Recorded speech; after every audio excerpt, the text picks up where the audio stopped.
to stream. Oh, there I am. I guess I'm live now.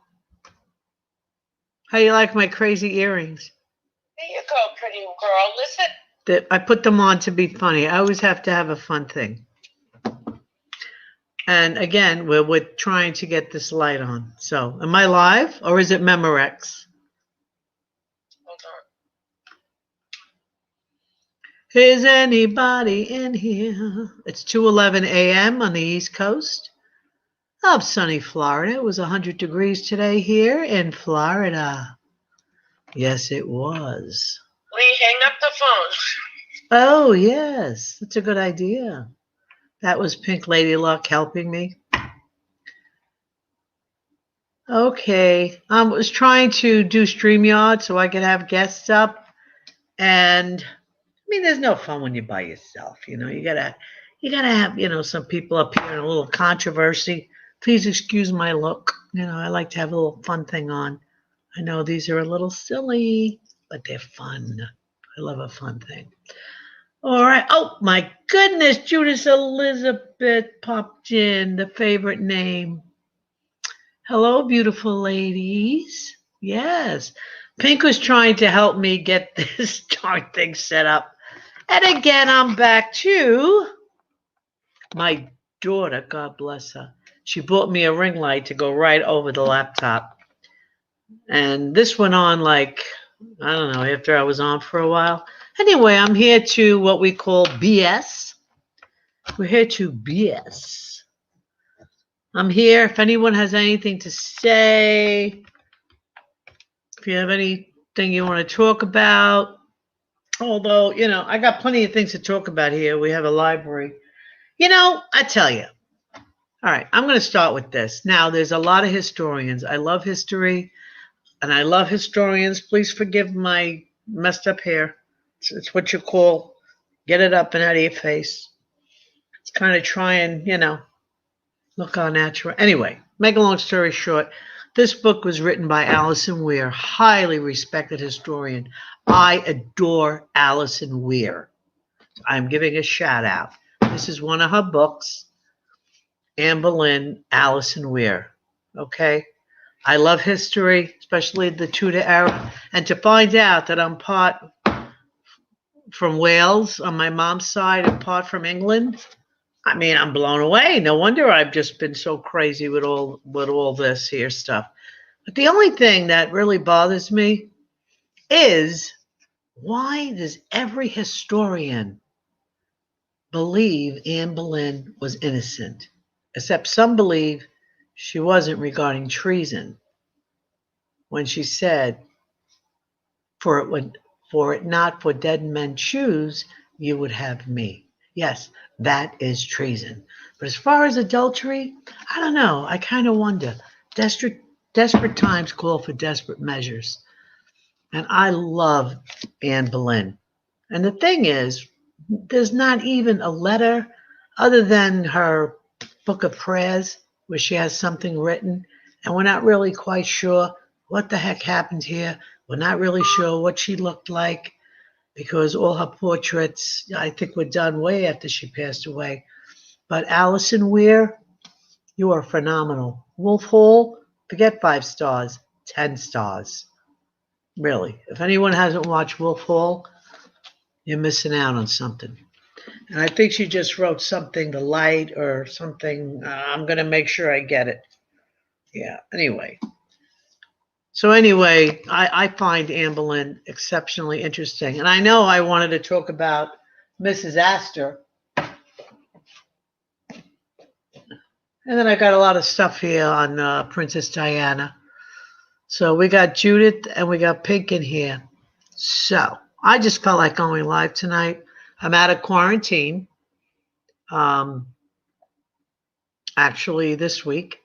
So I saw my lovely grandchildren today, and it was just beyond. I mean, they're so gorgeous. They look fantastic. Of course, they were happy to see me, and it was a wonderful day. And, oh my goodness, Dell Support Center, schedule hardware scan. Sure. Stop playing with me. Don't we love these computers? Don't we really? So anyway, I don't know. I'll be honest with you, I really don't have much to talk about. Well, we could talk about words, the new thesaurus. I don't know. I'm actually up here and I really don't have anything really to talk about. I mean, and usually in real life, I don't shut up. You know, I talk and talk and talk and talk. But anyway, seeing my grandchildren today was wonderful. But let's face it, there's so much going on in this YouTube community. I don't even know where to go. I think I better get this out. Don't you think I'd look better if I did? Or do I look better this way? What was that? I mean, should I try bangs? I used to wear bangs. I don't know. I think bangs are really cool. But once you do bangs, all right, let's pretend I have bangs. Should we pretend I have bangs? I don't know. I used to wear bangs. I thought I used to look cool in bangs. You know, I like to fool around with myself because, you know, I mean, hair wise. I mean, don't get the wrong. Oh, that's looking cute. That looks good, right? Right? Don't you think? Oh no, wrong side. Yeah, little curl over there. What do you think, guys? I think that looks cute. Yeah, you know, you always got to make a new look for yourself. And then, of course, I love little hoods. Look how cute this look, guys. You know, hey, you know. You go out and you go sit by a pool or whatever. You want to look a little sexy, you know. You put a little thing over your head and you make a pose and you go, "Yes, how are you? Hmm, yes." I mean, you know, life is about having fun, you know. Yes, yes, I like to do things like that, you know. Like my grandkids get a kick when they see me. I always have something weird. Like for instance, these. You know, these are definitely weird. Let's face reality. But it's a fun thing. You always got to have something fun on, I think. Gee whiz, now I got a hole in the center of my head. Okay. All right. All right. Okay. Okay. See, I think I would look good in short hair.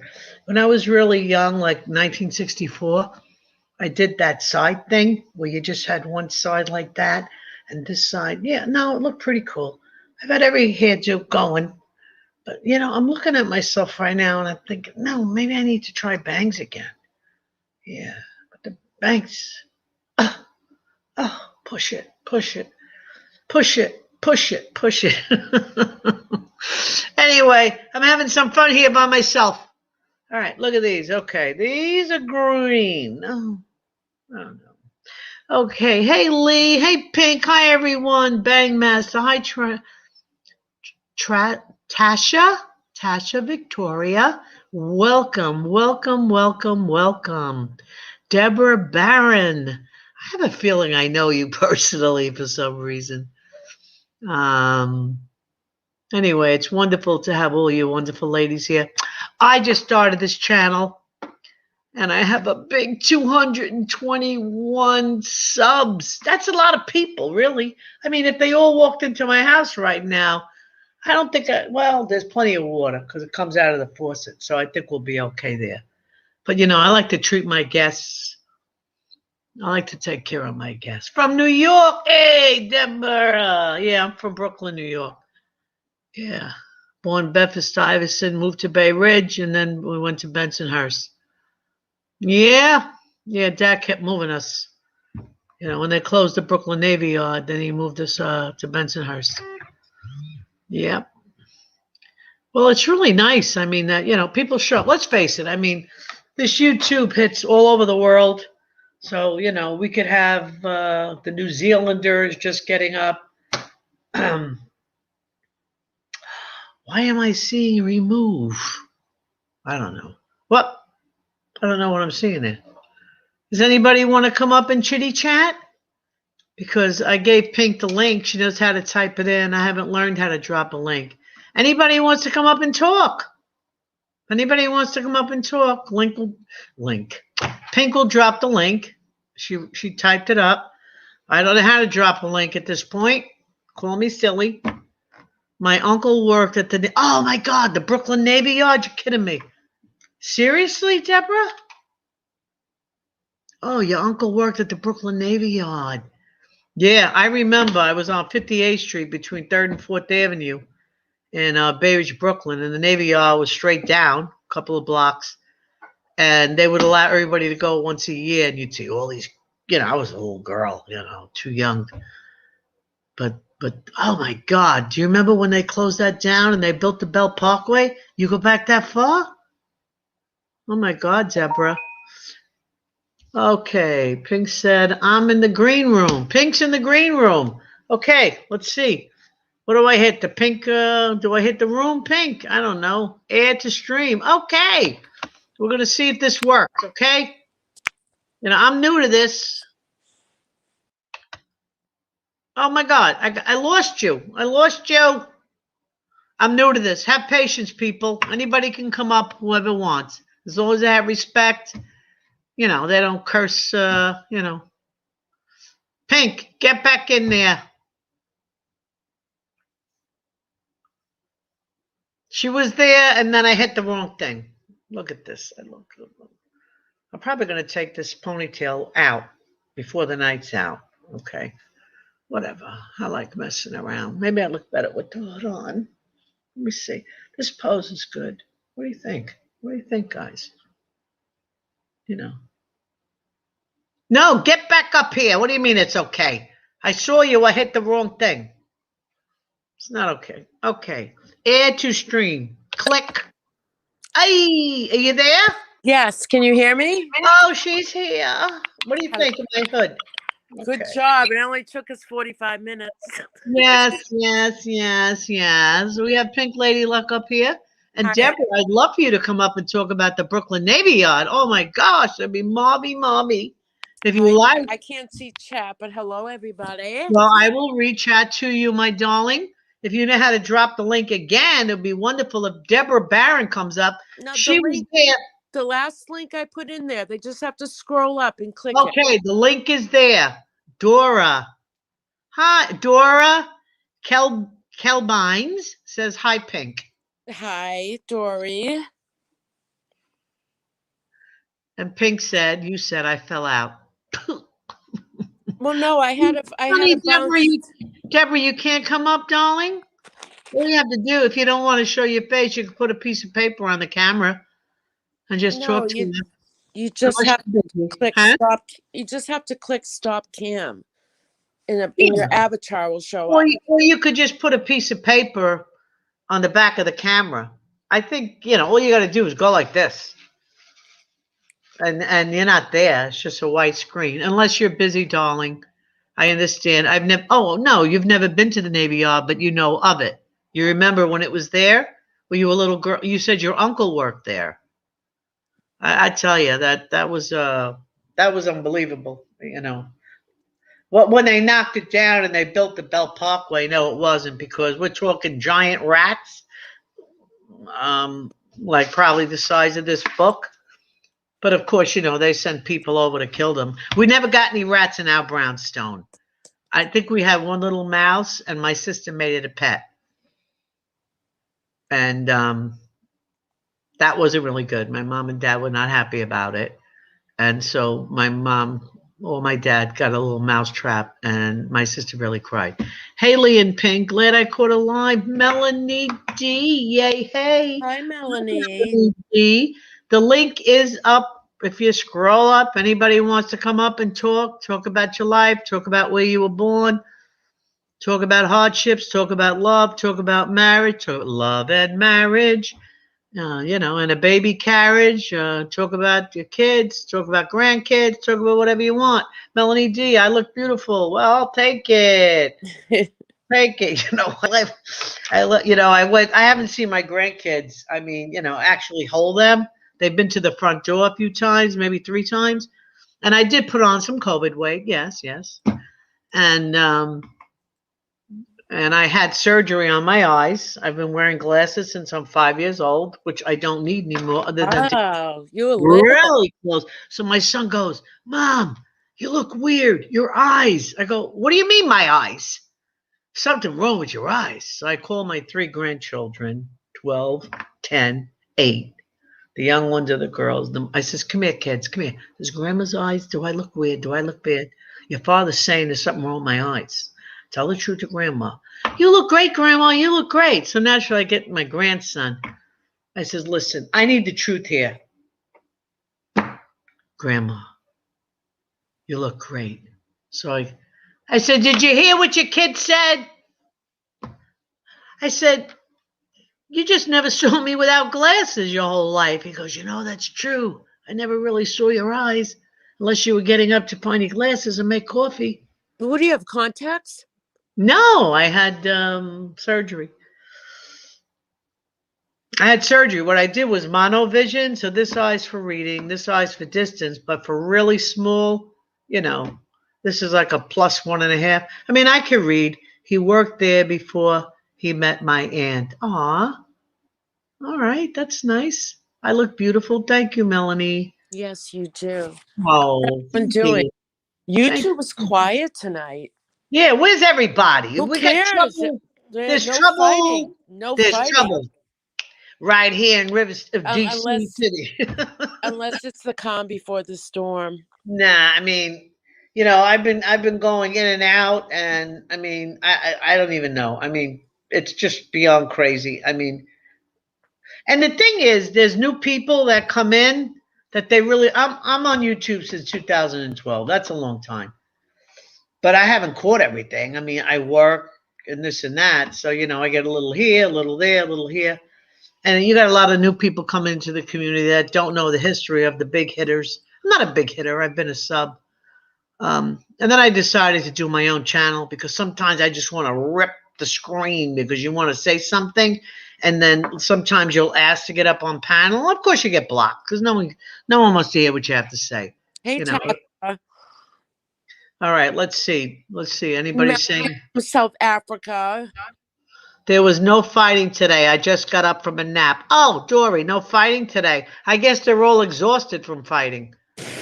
I mean, they've talked it out. I'm trying to do fake bangs here. I'm doing fake bangs. Okay, let's see. 8:30 in the morning in South Africa. Well, somebody's got to get up. Why doesn't 1DV come in here? I don't understand it. It's 2:30 in the morning here on the East Coast of the United States of America. Okay, well, I'll take it. I'm from Boston. Yes, you're from Boston. Introduce yourself. Okay, yeah, roll call. Remember when I started YouTube, I used to do roll call. Boston. So if you're comfortable, you don't have to. Well, that's a good idea, Pink. Everybody say where they're from. Yep, Boston here. Born and raised. Melanie's from South Africa. Dory's got a good point, Pink. They must have spent the whole day in Discord. I believe in never saying never, but there's no way in heck I'm going in a Discord. You know what I was thinking? Because there's so many people streaming each other's lives and stuff. You know how I said I will never do a Patreon or members only? Yeah, but you should. I'm actually starting to think about it. So, I don't get people like FOD.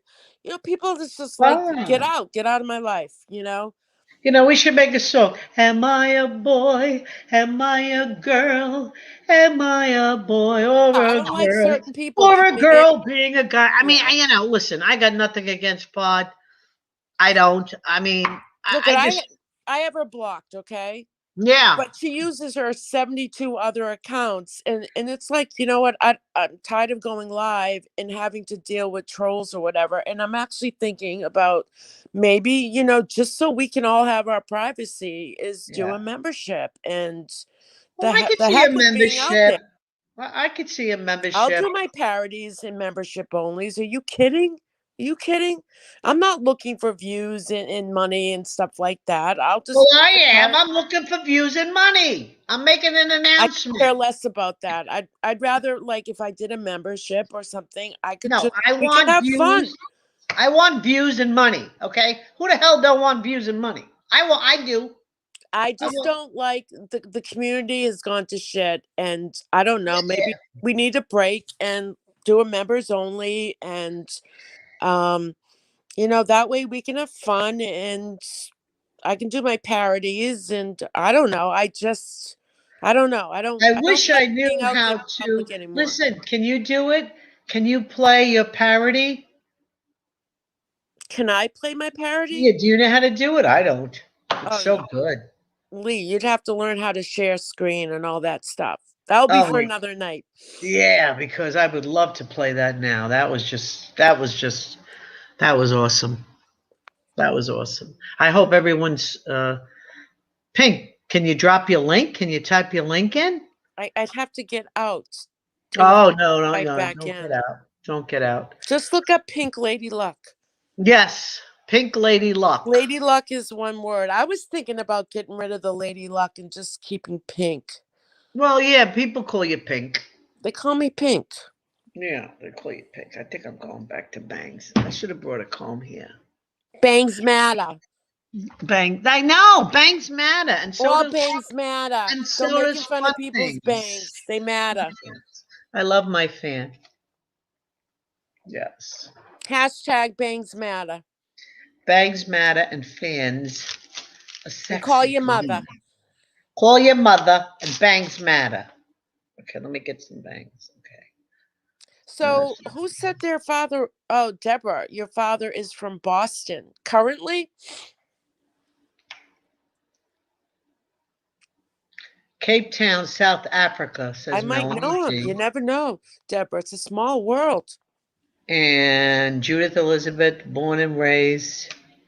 Bremen, Melanie. Germany. Oh, Melanie D's a night owl, my kind of lady. Since I was a small child, I mean, I went to Catholic school, and my mother, I'm getting off screen, sorry, people.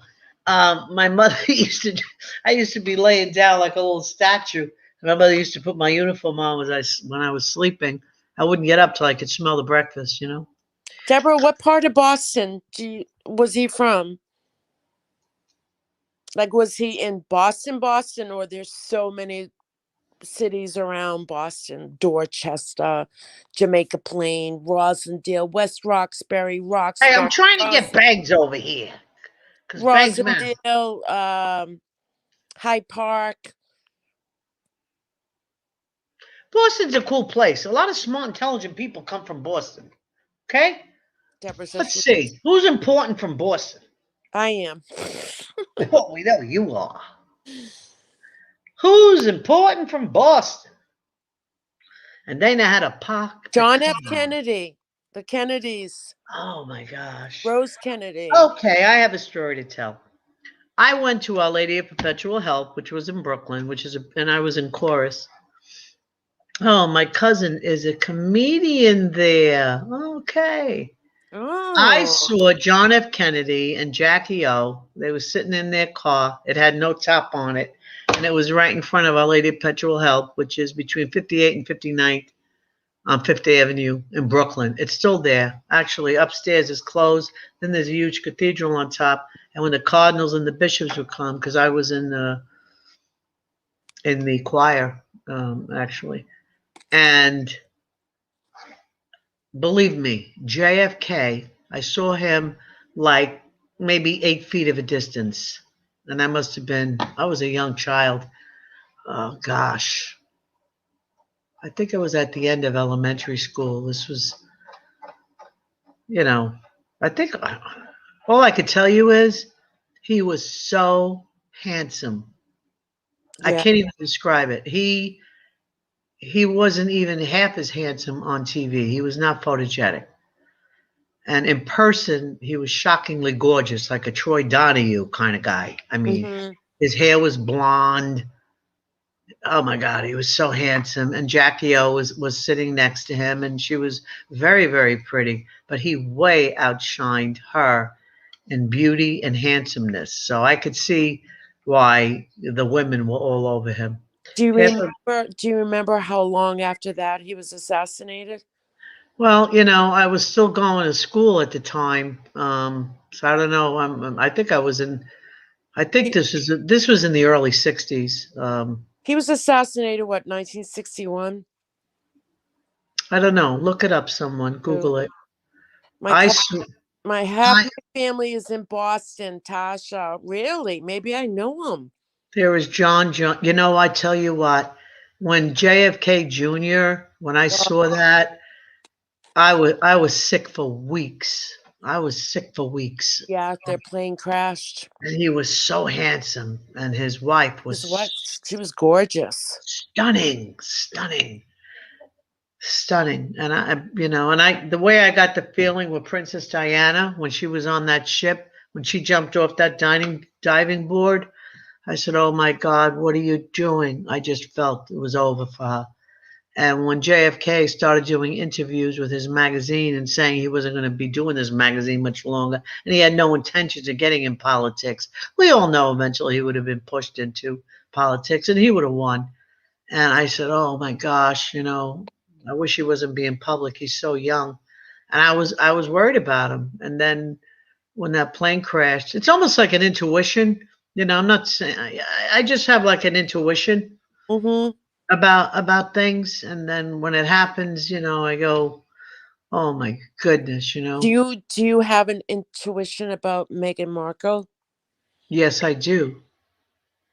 The first moment I saw her eyes are black marbles, empty, reminded me of, like the movie The Stepford Wives, the original one, Mm-hmm. where after, they redo them, when they redo these wives and they become Stepford.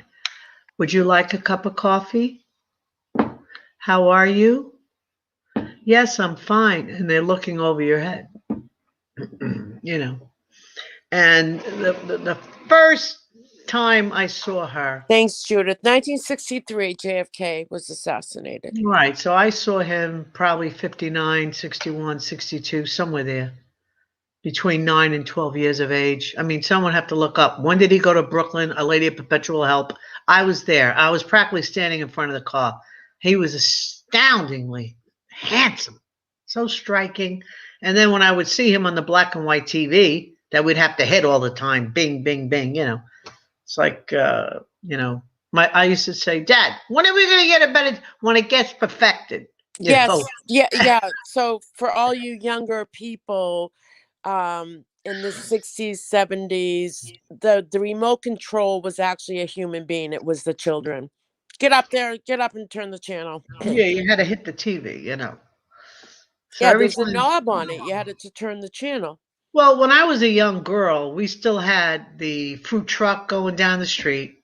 We still had the ice truck if you didn't have, a current refrigerator. We still had going down the street to sharpen the knives. Not many people had telephones. We had the telephone booth. And yeah, and the milk was delivered at the front door. And of course, the cream was on top. Yeah, I was born in 1950, so that's a long time ago. So I consider myself fortunate to see so much happen in my lifetime. But it scares me because, you know, I see people like you could have somebody sitting in the living room and someone goes to the bathroom and they're in the same house and they're texting each other.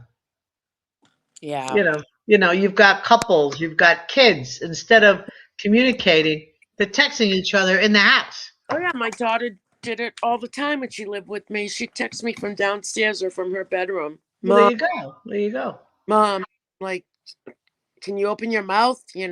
By the way, everyone, my daughter moved. She made it to Florida safely. That's nice. Yep. She started work shortly, and Maybe I'll have a little have her. I'll see her at the end of the month, hopefully. they put her up in a hotel right on the ocean. Ooh. Yep. They're paying for it until she finds her own place. Yeah. Mm-hmm. Well, maybe I could help her find a place. We'll see what happens. Yeah. So baby Pink, she called me today. She goes, "Mom, it's 90 degrees. It's so hot." No, it was 100 today. It was 100 today. Well, she called me in the morning. I said, just wait until the summertime there. Well, I tell you, 100 for today was kind of amazing. She wanted to cut it. She goes, "Ma, she hates cutting her hair. She's long, curly hair, spiral curls." She goes, "Mom, I feel like I want to just chop my hair off." Tell her don't. This is my hair now, and I cut about 8 inches. And thank God it's growing fast because I know they go, you're old, you need to have short hair. No, sorry. I like my long hair. No, you got beautiful hair. Yeah. No, I might get it. I know. I like to play around with it. I always play around with it. That's what I do. I mean, everybody has their thing. My thing is my hair. Let me tell you something. When I was 50 years old, because my father would come to Florida for 3 months every year and stay with me, and then see his sister, bop around, but stay with me basically. And then I cut my hair. I cut it to like here. I thought my father was going to kill me, and here I am over 50. He says, "What'd you do?" I go, "What, Pop? What's wrong?" "You cut your hair?"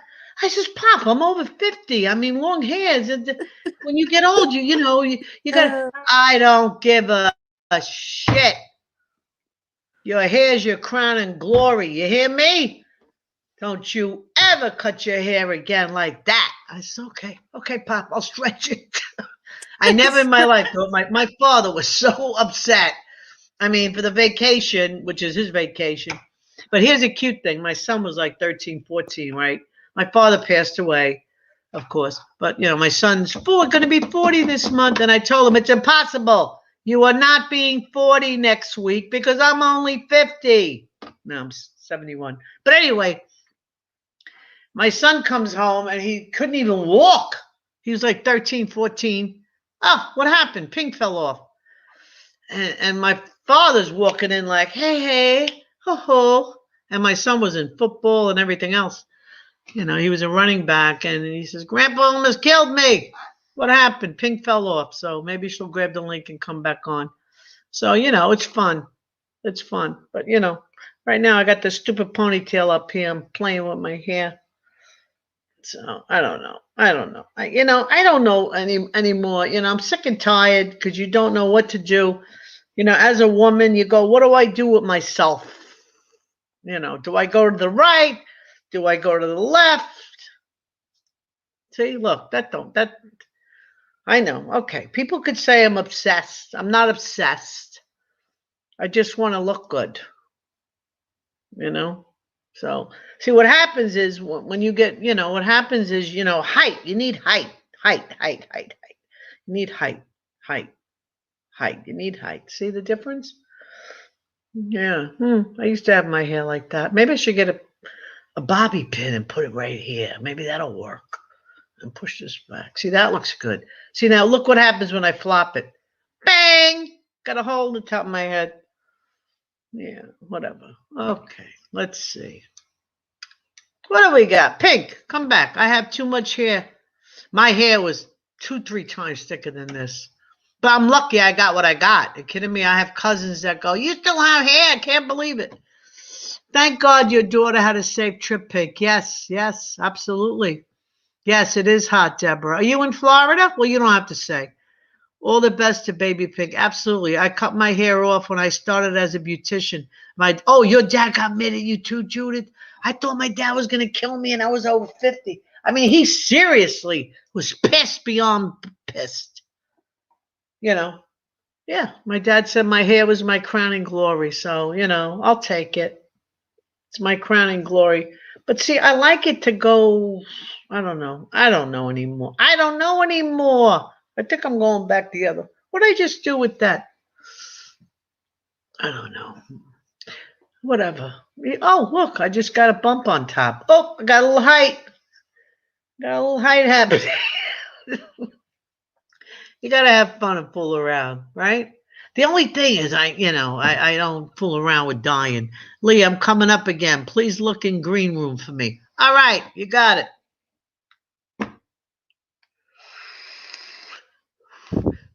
Deborah, my hair, I washed it and it air dried. So it's very wavy.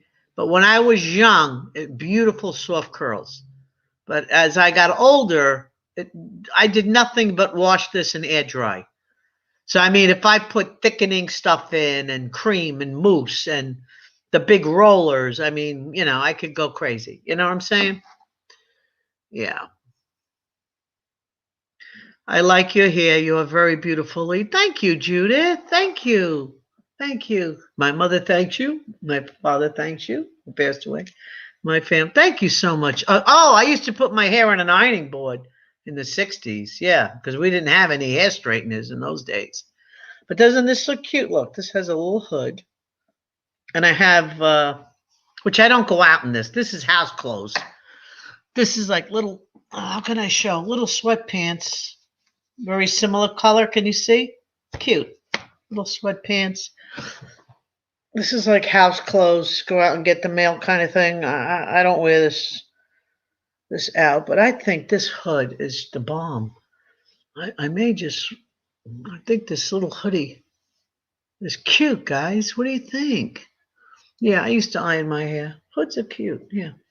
I wear hats a lot, but then, there was that whole thing on YouTube with the hats. There you are. Bam. Hi. I've been here a while. So when I look at chat and I want to go back to, like, if you're showing something about your hair, it bounces me out of StreamYard. So I can't If talk. I show my hair, it bounces you out. No, if I go to the chat option on my phone, I Oh, can see what everyone's typing. But then if I want to go back and, like, look at you, I have to get out of chat. When I get out of chat, it bounces me out off of StreamYard. So I'm confused. yeah, But you're back. So, I'm back. what's bothering you? Anything bothering you? How's work, honey?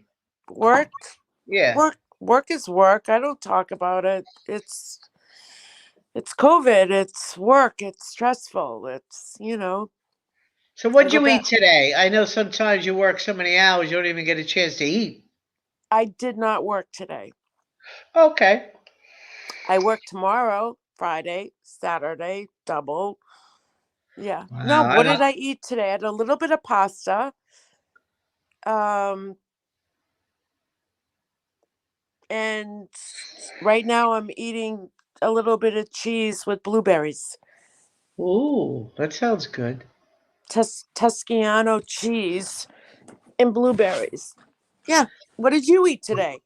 What I eat today? Well, I went to my son. He made a barbecue, so I had two Nathan hot dogs, which he did for me, and it was Nice. dinner size. And of course, I like mine like kind of burnt, and the sauerkraut and the mustard, and they have one of those fryers. What do you call? I don't have one. And Actually, my daughter bought me one for my birthday, and I traded it in for a 10x mirror because I had a 4x, and since I had my eye surgery, I can't really tweeze my eyebrows good in the 4x, and so she bought. Would you believe? I can't show it. Well, I could bring it over. so you traded the fryer for a mirror? Yes, because my 4X mirror I've had for years. I gave it to my daughter, which really doesn't need it. But she took it because, she saw what the hell, we went to the store. And I'm going to go get the mirror to show you guys. How's that? This was Yeah. $129.99. And it's a 10X. Now, you have to get really close, but I can tweeze my eyebrows beautifully. Yeah, let's see it. I have to see every hair. Okay, let me get it. All right, I can't see chat, but yeah, those like Instapots and those instant fryers. The only thing I don't like about them, they're so big. Like, just trying to find cabinet space, and I have a lot of cabinets, but my cabinets are all filled. Just these appliances, you'd need a whole other room just to store them. So, Look at this, guys. wow. This is $130. It's a 10X. Can you mount it on a wall? No, it lights up. Yeah, I've seen some mounted on bathroom This walls. is $129.99 at Bed Bath & Beyond. And I had a 4X, which I could see, but I couldn't see the fine hairs. And I've got to get every little detail. But I'll tell you, those mirrors, you see more than your hairs. You see every imperfection. Well, I like to see everything. Yeah. I like to see everything. You see your pores. Yes, I want to see it all because then I know I need a mask. I've been doing mud masks. Oh my gosh. I have the same routine that I do and I follow it and it works. So if it ain't broke, don't fix it. Right? Right, right. Yeah, I stick with the same routine. Does anyone want to come up? Because the link is in there. You just have to scroll Anybody up. wants to come up, don't be shy. I mean, this is a new channel. And, I want this channel to be about the subs. I want them to be able to come here, be anonymous. Let me tell you something. I have friends. I'm known to be a detective. I'm known to be a predictor. I have high intuition. I haven't even gotten this channel really started, but you'd be quite surprised. I mean, all right, I'll give you an example. A friend of mine called me up, and the one that bought the house in Maine. And in Maine, you don't have central AC. You don't have central heating. Well, you have heating with a propane. So she went and they have, I forget what it's called. But anyway, she said it was 10,000 BTUs. I said, that's not enough. I said, that's 10,000 BTUs for $4,900 and change without tax. She goes, well, that's the estimate. It took 3 weeks for them to send it. And I said, you need minimum 25,000 BTUs for 1,100 square feet. She said, really? I says, yeah. And we're friends for a long time. She goes, you're a detective. Yeah, I'm known for that. I'm like one of these detail kind of people. You know what happened to me? You won't believe this. I had to call the property appraiser for the property taxes. I had a friend tell me that your voicemail, I never let my voicemail go where there's no room to leave a message. So anyway, I said, oh, thanks for telling me. So I went in. It was like 4 phone calls, and it said, I'm not going to say that it was, your payment of such and such has not been confirmed. And it was the exact amount of money as of my property taxes. Please call us immediately to confirm your banking information so we can process your payment. The amount, and it was 3 messages. So I called the property appraiser up, and they said, well, do you have the phone number? I go, what's the point of the phone number? It's a Google number. It probably changes within 48 hours. And if I got the call, hundreds and hundreds of people in the county and the city got the same call. And, they take advantage. They know your age. I mean, they figure anybody over 65, they don't have their brains on. So, somebody else could panic and go, oh, my God, my taxes aren't paid. Let me call and give them all my information. Then I know somebody else that happened this week that, anyway, make a long story short, to, I don't know, do something. And then, these $500 gift cards. There's so many scams going on, everyone, that you got to be really careful. You got to be really careful. Yes, you do. What's that? It's my fan. Hola, ole. I keep my house nice and cool. I like to be cold.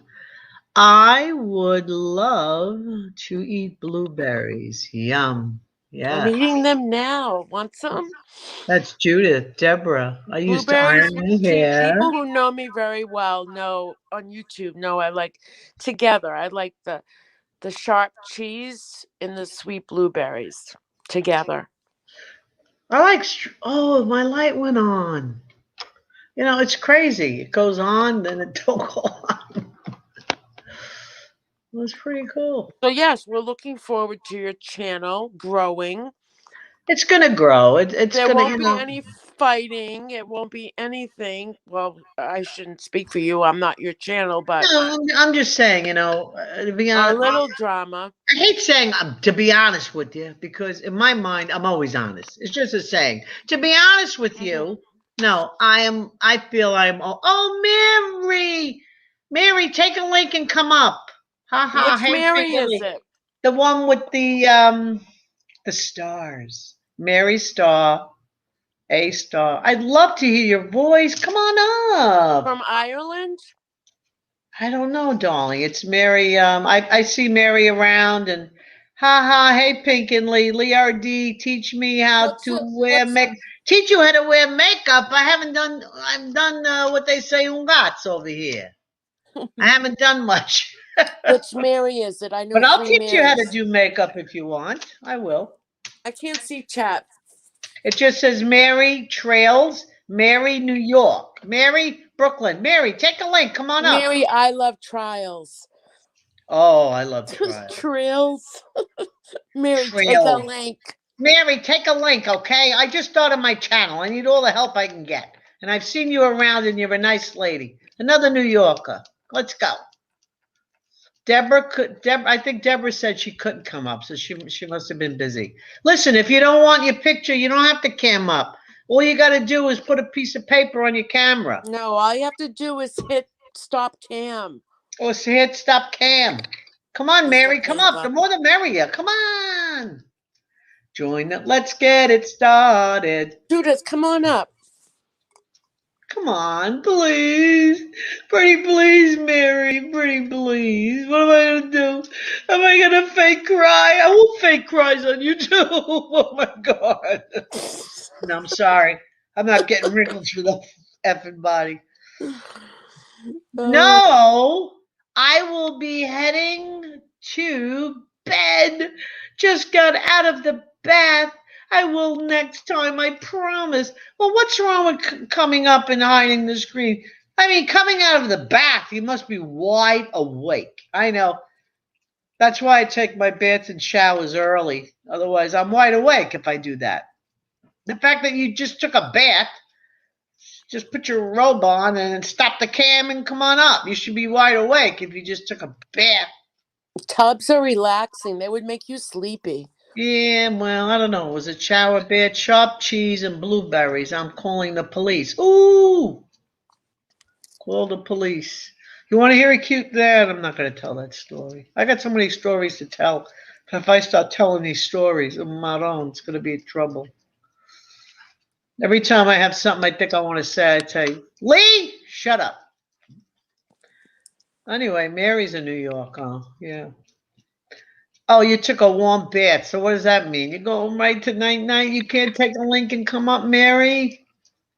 I am actually laying down. I am really tired. So am I, Mary, so am I. Pink is tired too, and she came up for me. I'm lying Judith down. Elizabeth. She woke me up. Come on. I have said everywhere I've seen you have the most beautiful name on YouTube. 2 o'clock in the morning. I deserve you to come up. I deserve you to come up. New York stories. Oh, plenty of New York stories. Believe it or not, those gangs were true. I remember one time my friend of mine, now you say my girlfriend, it's like, oh, no. In those days, we could say girlfriend. In fact, I have 2 granddaughters. I go, so do you have any girlfriends? They look at me like, girlfriends? It's like, that already, I mean, we're talking 8 and 10. You can't. I says, girlfriend.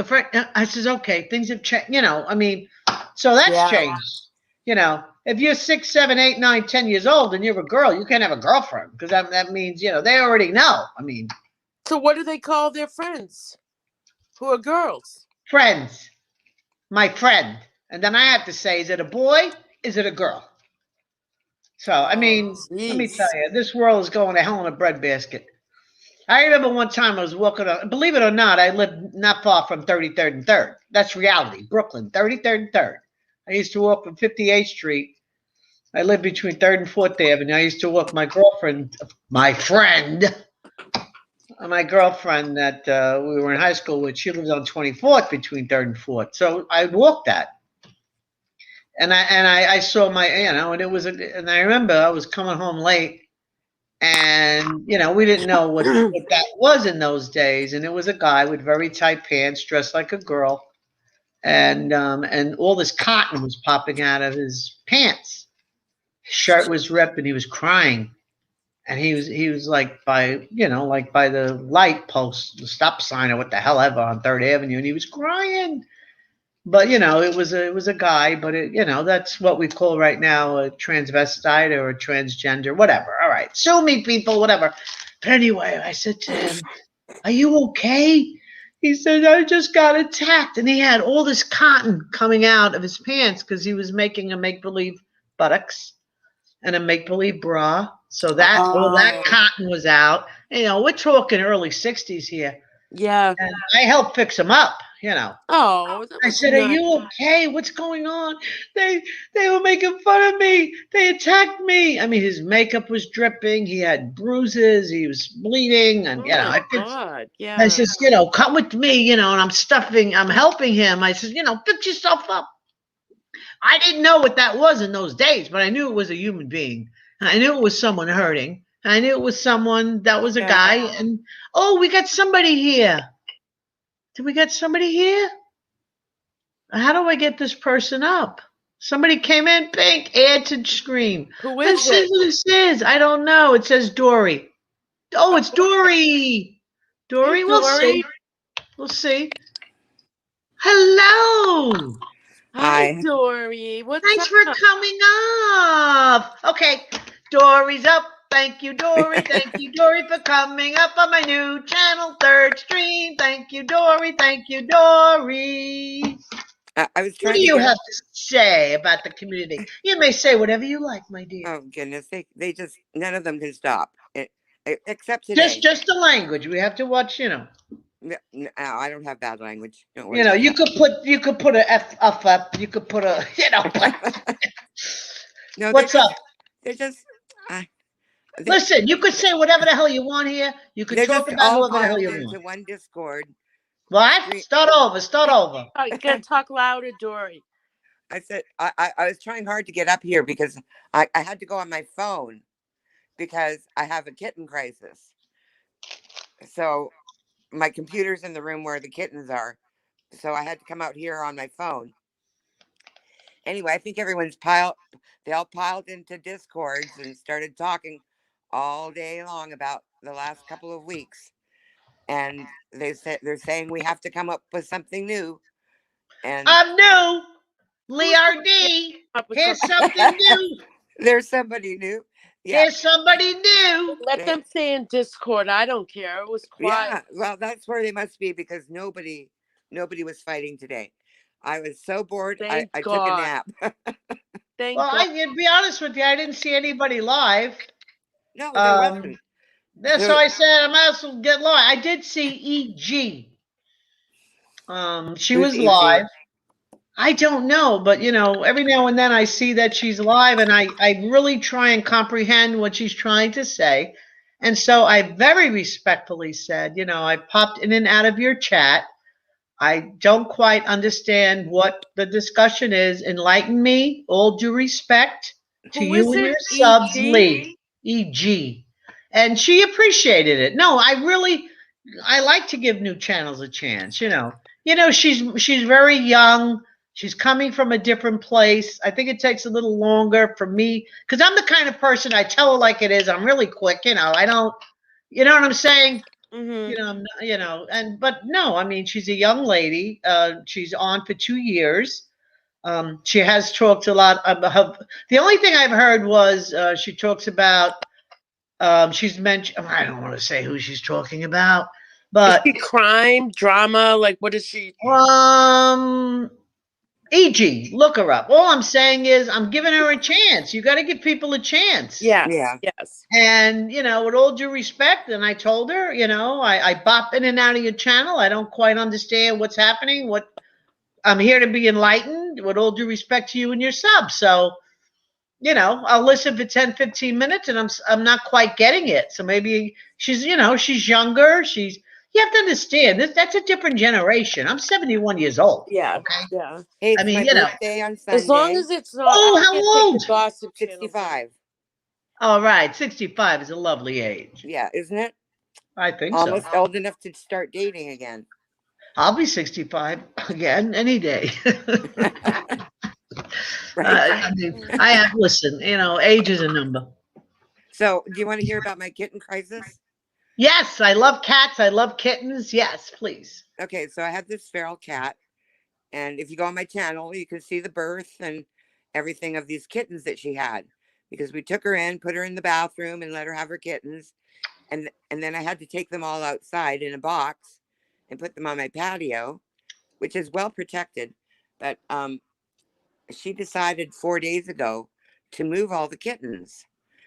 So it took me a couple days to find them, and she'd put them in this little reservoir, which What? has all the plumbing pipes outside. So when my roommate was at work today, I got my tenant and we went in there and we pulled them all out of there because there is no way for the cat to fit in there with them. So she Lord can't have feed them. mercy. Why on earth did she put them there, do you think? Well, because that's where there's water dripping. Oh, So she wanted to be next to the water source. And then she started getting into fights with the tenant's dogs because there's a cat there was a bowl of food out there, and she started becoming more concerned about the food bowl than her kittens, and got wow. very territorial over the food bowl. So I got her kittens, put them all in the box, put them back on the patio. She came in and she wouldn't have anything to do with them. I'm like, fine, okay, do whatever. Wow. In other words, the mother wanted nothing to do with her babies? She was like burying them. So there's even animals that have Yeah, no she was like empathy for a their serial killer mother. babies. So she was a serial killer mother. So Oh my so God. anyway, I said fine, and I left them out there. And then my Wait, roommate went. Mary's saying, Dory, Mary's saying, cats will move their kittens a few times No, you don't know this cat, Mary. if you bother them. She's bothered by Oh, everything. EG is Emily. Well, I'm giving her channel a chance. I mean, Okay, people are so listening, and we don't want to get away from the kittens and the feral, but yeah, yes, let me subscribe to finish the EG. story so Mary understands. This Yes. this cat does not like anyone but my roommate. So anyway, he went to work, and as soon as he went to work, she grabbed one of those kittens and jumped over the. I have like a high fence in there. Yes. She jumped over the fence with a kitten. So I didn't know what to do because I closed up this reservoir so she couldn't dump them back in there. Wow. And they were really sleepy, so I figured they hadn't eaten for a couple days. Aw. So you So mean the mother didn't feed them? because she couldn't fit in there with them. Oh my Lord. So it'd been a couple days they were in there. So I I I grabbed the box and I pulled it inside and closed the door. And she never came back for any of the other kittens. She only took one, her favorite, I guess. She has a favorite. And so the whole day, I told him, so he went to the store on his way home from work, and he got some Iams kitten food and some little cans of milk. And I was asleep when he came Don't they back have to because drink out of, how old were the kittens? Don't they they're have to drink 3 out of weeks bottle? old. They're 3 weeks. They're 3 weeks old. Well, They drink the bottle. Mary says mom cats will kill her babies sometimes. Yeah, Don't she you was feed trying to kill kittens him. from a bottle though? A little Oh, well, bottle? hang on. Don't Oh, worry. there's more to this. This is a long story. Okay. Okay, so so I'm waiting for my roommate, and I fall asleep in the living room because I put the kittens in my bedroom, and I'm allergic to cats, so I just went to sleep in the living room. He came back. He brought groceries and the cat food and stuff for the kittens in case the mother doesn't come to get them. Anyway, so when he came back, I said, "Have you seen the mom?" He said, "No." He said, "But I'm going to go out and look for her." So he went outside and found the mama cat.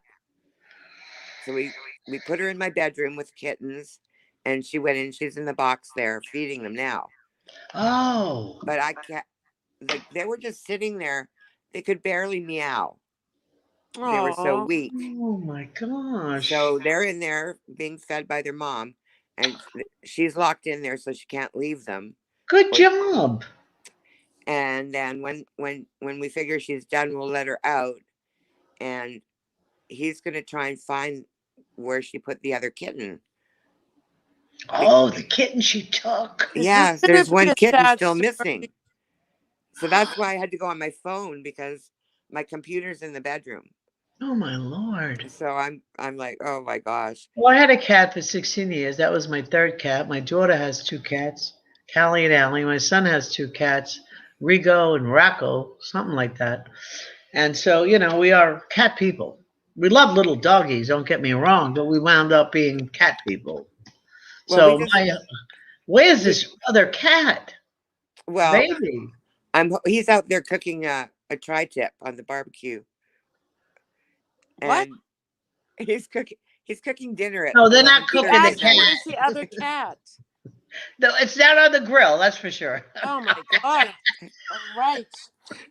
I mean, he's got to eat, right? We're thinking you put No, the where's baby the cats other on the kitten? grill. We don't know where it is yet, but what I'm It's going to not get gonna him to do survive. is when she's done feeding these kittens for the night, he's the only one that can pick her up. So I'm going to get him to take her back outside and see which way she goes. That kitten's not gonna survive. I mean, Well, Deborah says the cat can't be too far, the No, baby. it's not too far. It's just that I said, when you got the cat, did you see what direction she came from? And he said, no, he didn't. So she's sneaky. Wow. She's sneaky as hell. But I'm sure she took her favorite Well, kitten. what's that woman that killed 5 or 6 children in the tub? Oh She yeah, drowned them all? Andrea something. Yeah, Andrea Yates, yeah. Yeah, Yates. And then the one that let her 2 children, imagine watching them drowning in the water in the van. Susan I Smith. mean, I don't even get it. I mean, I I just, remember seeing Susan Smith on camera after her children were. I knew right away she did it. Yeah, I looked at her and I had the same feeling when I saw CW. I don't like to say his name because he's Yes, disgusting. yes. Yeah, I knew right away. You know, he can't blame postpartum on that, but at least Andrea Yates and Susan Smith could have had some kind of weird hormonal problem that could have caused this. I'm not justifying what they've done, but I'm just saying, or they could have had a mental illness. But Chris Watts didn't have any of those things, so whatever. I hate him. Well, I tell you, when I went to Lamaze when I had my first child, my son, who was turning 40, which I said is impossible because I'm only 50, son. But anyway, I was teasing him. My oldest son is 42. Yeah, I was teasing him. But I remember I went to Lamaze class, so there was a lot of moms there, Excuse me. Sure. Sorry. And, I mean, giving birth to my son, I mean, I never felt a love existed like this. It's just, Yeah, it was love beyond love. And I was deeply in love, of course, with his father, my husband. And, but this was beyond what love could be. And I lived in an apartment building in Bensonhurst at that time on the top floor. And then out the window, we had the clothing line. And there was a baby. She had given birth same time as me, actually. I didn't know her, but she had an infant and I had an infant. This baby was crying and crying and crying and crying and crying. And I didn't know. And I kept hearing it, and it must have been 2-3 days old. Mine was maybe 1-2 days old or 3 days. It was very similar, very close. And it cried and cried and cried all night long. And then in the morning, I had to go out, open the front door to go down and check the mail. And she come out the door and I go, "How's the baby? I heard him crying all night." She goes, "Oh, he's dead." Wow. Like nothing. Like nothing. Wow. Like nothing. And when I had my first baby. No, I think. Wait a minute, back up. What happened? I listen. I wasn't friendly. I didn't. She just had a baby. She's not going to investigate. So that's what you call what they would No, call I infant. the mom say it was SIDS or. She just said he died. He died. I believe that was. I mean, But I was young. My baby was young. I wasn't calling police. This is Brooklyn. Hey, you mind your business. You know what I'm saying? When I had my son, when he was about 8 months old, I left my husband, and because he was drinking a lot, and doing things like leaving the door wide open in the middle of a snowstorm. I'd wake up and it'd be like 2 degrees inside. So I left him and I got an apartment. And one of his friends from art school came and lived in my building because she was looking for an apartment. So she moved in upstairs for me. And one day she came downstairs. My baby was about 8 months, and she said, "Dory, I don't know what to do. I have to go babysit my nephew. He's a baby. He's really young. It was about 3 months old." I said, "Well, I'll go with you." So I went over to her sister-in-law's house, and she had been a stewardess, and they had bought this house, and it was beautiful. They had decorated it themselves. They bought it, and it was just immaculate, and everything she had was perfect in there. And we went to look after this adorable baby boy. And I said, "What happened? Where is she?" And she said they admitted her to the hospital because she's suicidal. So a lot of moms that have postpartum depression don't necessarily kill their babies, but they will abandon them in other ways, like suicide. And they had to keep putting, every time they brought her home from the hospital, she would try to commit suicide again. Wow. It was so hard for me to understand because I had this little 8-month-old chubby little blonde boy who was adorable, and my poor friend, because she'd never had a baby, so she didn't know, that's why I went with her and I helped her take care of this baby. Well, Mary said something interesting. You don't just love your kids, you fall in love with them. Yes, I fell in love with, I'm still in love with my children and my grandchildren. They're the love and the light of my life. And I think what helped was that I had my children older. So I went through the 60s, the hippie period. I went through the I was disco 25. period. I was 25, which was plenty old enough. Well, I had my first at 31 and my daughter at 34. So I was ready to be a mom. I had my fun. I party. So I was ready to be a mom. I started partying at 14. So yeah. So at 25, I hear you. Yeah. I was ready to settle down. Yeah, I don't mean to interrupt. I'm going to step down and go into chat because I've got work in the morning. I'm not in the morning, but she's going to leave us up here. Okay. Yeah, well, it's 3:20 Pink. a.m. So Pink, I can't even thank you enough. Pink got me hooked up with StreamYards. I don't know whether I'm going to be able to get up on it again another day. But Pink, thank you so much. You're welcome. It's easy. Yeah, the first time's always tough. Always tough. And lay down, and thank you your first so stream. much. Yeah, I was IT support for Lee before we went live. No, I can talk forever. If she wants to talk, I'll talk. No, but it's 3:20. I have to work. She has to work. Yeah. Tomorrow, all I have to do is unlike us I'm taking a big drive down south. So I'll be in chat. I'll be in chat. All right, be in chat. Drop the link again, and then everybody's behaving. I have a channel of behaving. Pink, thank you so much. God bless you. I see the chat on my phone. All right, guys. Thank you, Pink. I love you. Love you too. I can walk around. I can walk around because I'm on my phone. Oh, nice. So I'll take. Let me see where I can take you. So where are you born and raised, Dory? I was born in Vancouver, Canada. Okay. I have a very close friend that was born in Quebec, Canada. And I live in Las Vegas. Oh, you live in Vegas. Okay. Here, I'll show you my roommate. Wherever you went, it's your Wi-Fi is not strong. Oh, I better come back then.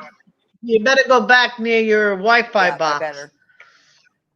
He's in the my first, let me just check the chat. My first at 33. Okay, I had my first at 31. So Mary, you had yours older too, like I did. I had my fourth at 34. I had that with my second child. It's hard to get through, Mary's saying. Oh, you mean that depression? I had that with my second child. You had depression. I had a little girl, my second. If I would have had my daughter first, I would have got pregnant immediately. I didn't sleep 4 hours straight until my son was about 8 months old. I mean, that's how crazy. Well, after I had my son, and I was going through, you know, separating from my husband and all that.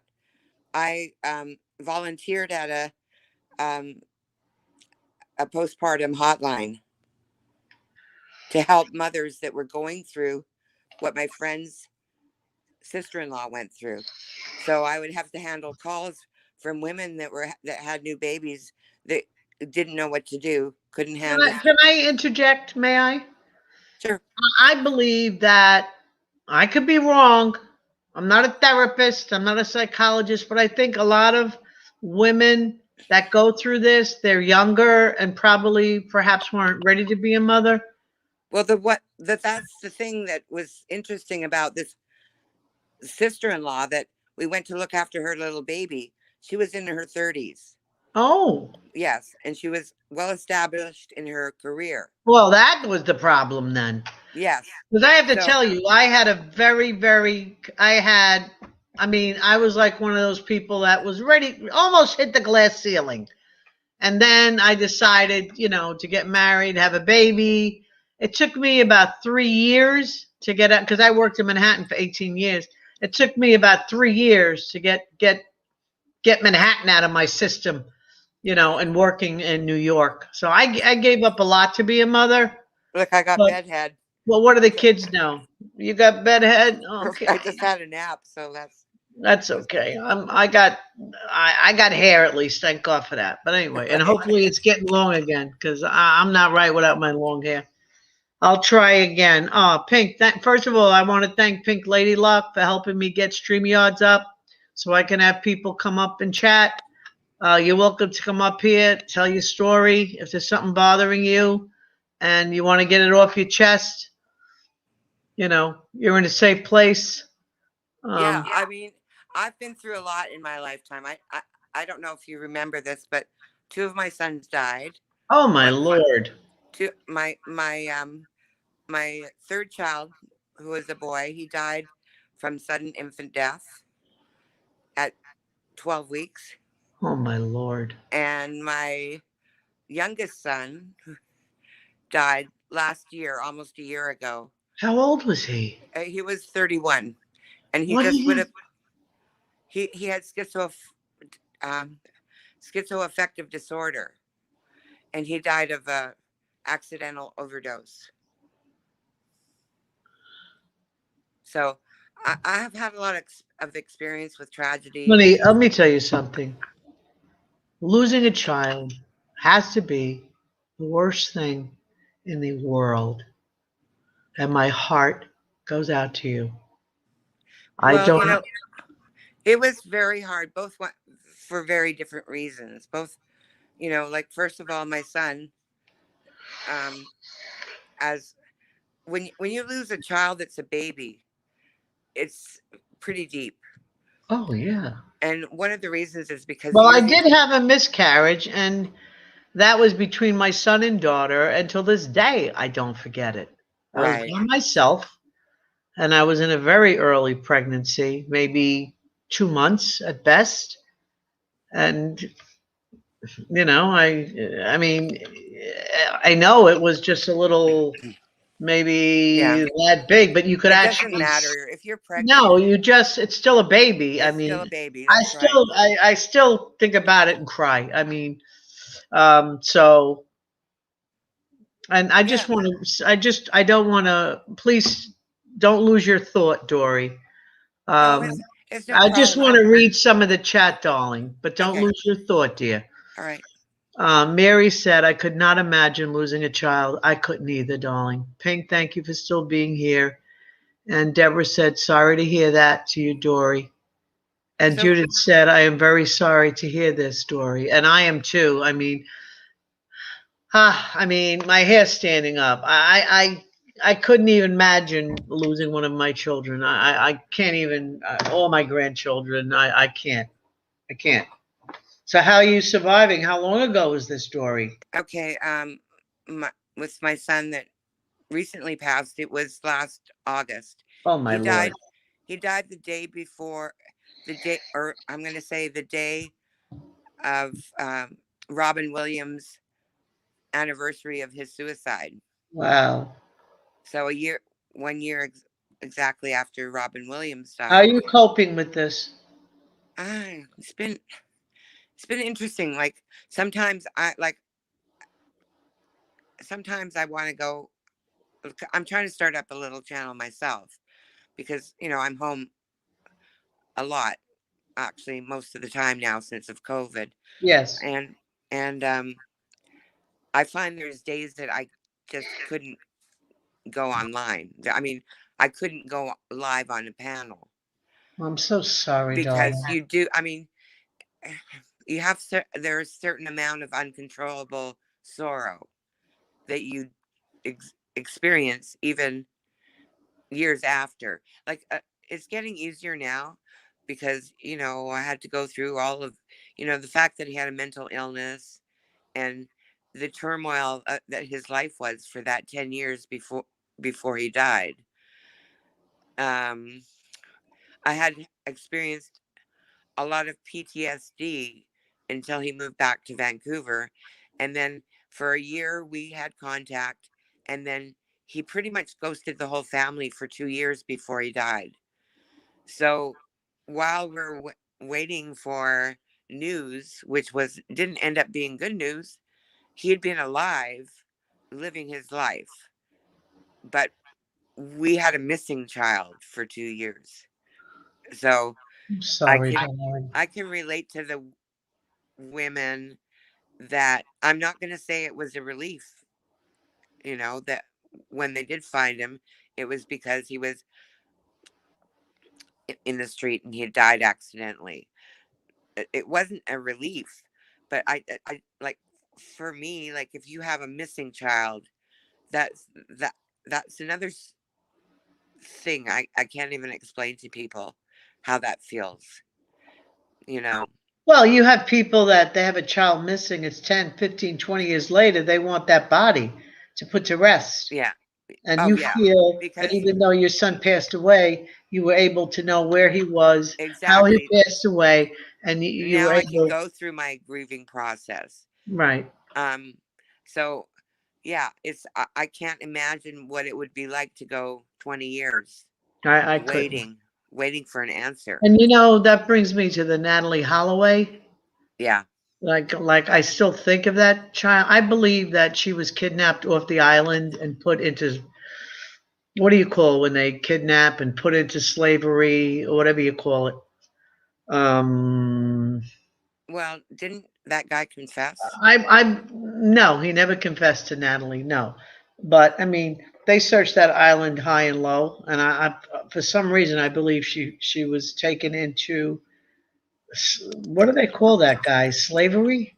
White slavery. Well, yeah, I believe because she was so beautiful. Nothing of her on the island. They checked everywhere, and I believe there was a boat that just took her off the island, and she was It's put into possible. So slavery. she could be in some Arab country right now. Yeah, the mental health field needs a lot of work. Know how hard it is to get help for your children. These doctors medicating teens are the worst mistake ever made. That's from Mary. Pink, don't forget to click the like button. Yes, thank you. What a mod my Pink is. Pink Lady Luck, 36 here. It's cold. It was 100 today here in Florida. Pink is listening. She's under the covers. I'm Yeah, I going have no to idea. It's try. hot Cold here and already. rainy. But Well, it's not. I don't think it's in the hundreds yet, but it's in the 90s for sure in oh, Las and Pink, Vegas.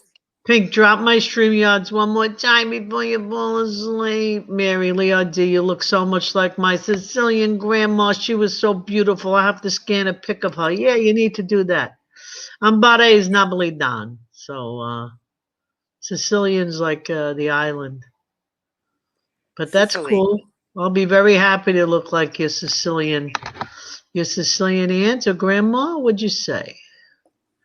Oh, I'd love to see her picture. You kidding me? That'd be nice. Thank you, Mary. Really. I would love to see a pic of your grandma. I'm a grandma. I Me was too. 36 when I went through it. I got help right away. I knew I didn't feel right. Oh, okay, Mary. I'm glad you got help. My my I tell you, Dory, I tell you, I'm serious. I mean, I am overwhelmed of you losing a child. I'd like to tell you a quick story. Sure. My cousin, which is the first cousin on my mom's side, we're close since we're little kids. She's got like 4 or 5 years on me. You know, she never told me her age, her whole life. I always thought we were like 2, 3 years apart. We're like 5 years apart. Now I know why. She still thinks of me as a kid because I guess there's something about with me. Even out of all the cousins, I was like one of the youngest, so they always think of me as a kid. Yeah. Anyway, make a long story short, her son, which is my second cousin, I get a phone call from the police. And I was working, I was going to lunch, and it was a police officer. So my cousin asked the police officer to call me first. What happened was her son was staying at our house. This is a brand new 4-bedroom, 3-bath home near Disneyland. And her son was staying by her. And you know how these doors lock and they got like a little hole so you can't open them unless you got this. So the house was new. Her son wasn't answering the door. It's time to eat. It's time to eat. It's breakfast, coffee done. Come on. No answer, no answer, no answer. And she couldn't open the door because the house was new and she didn't know where those things were. So she went and found those things. She goes in, her son, 38, my cousin, dead. Died in his sleep. Yeah. In his 30s. It does happen. It's similar to sudden infant death. It does happen to adult people. And I learned that when I went to grief counseling with my first son that died from SIDS. You know, there's families that have lost more than one child from SIDS. Well, they found out because I stayed with her for 2 weeks. She don't even remember half the 2 weeks. I'm sure she doesn't. She doesn't remember. I stayed with her, and her daughter, which is my second cousin, said, "I'm so glad you're here to be with my mom." I says, "Hey, it's my pleasure, you know." So I dropped everything and I stayed with her. But Dr. G, you know Dr. G, she's very famous. Yeah. She does autopsies, if you're familiar with who she is. Anyway, my cousin was so, forget it. She wanted an autopsy. Of course, you want to know what the hell happened, right? Yeah.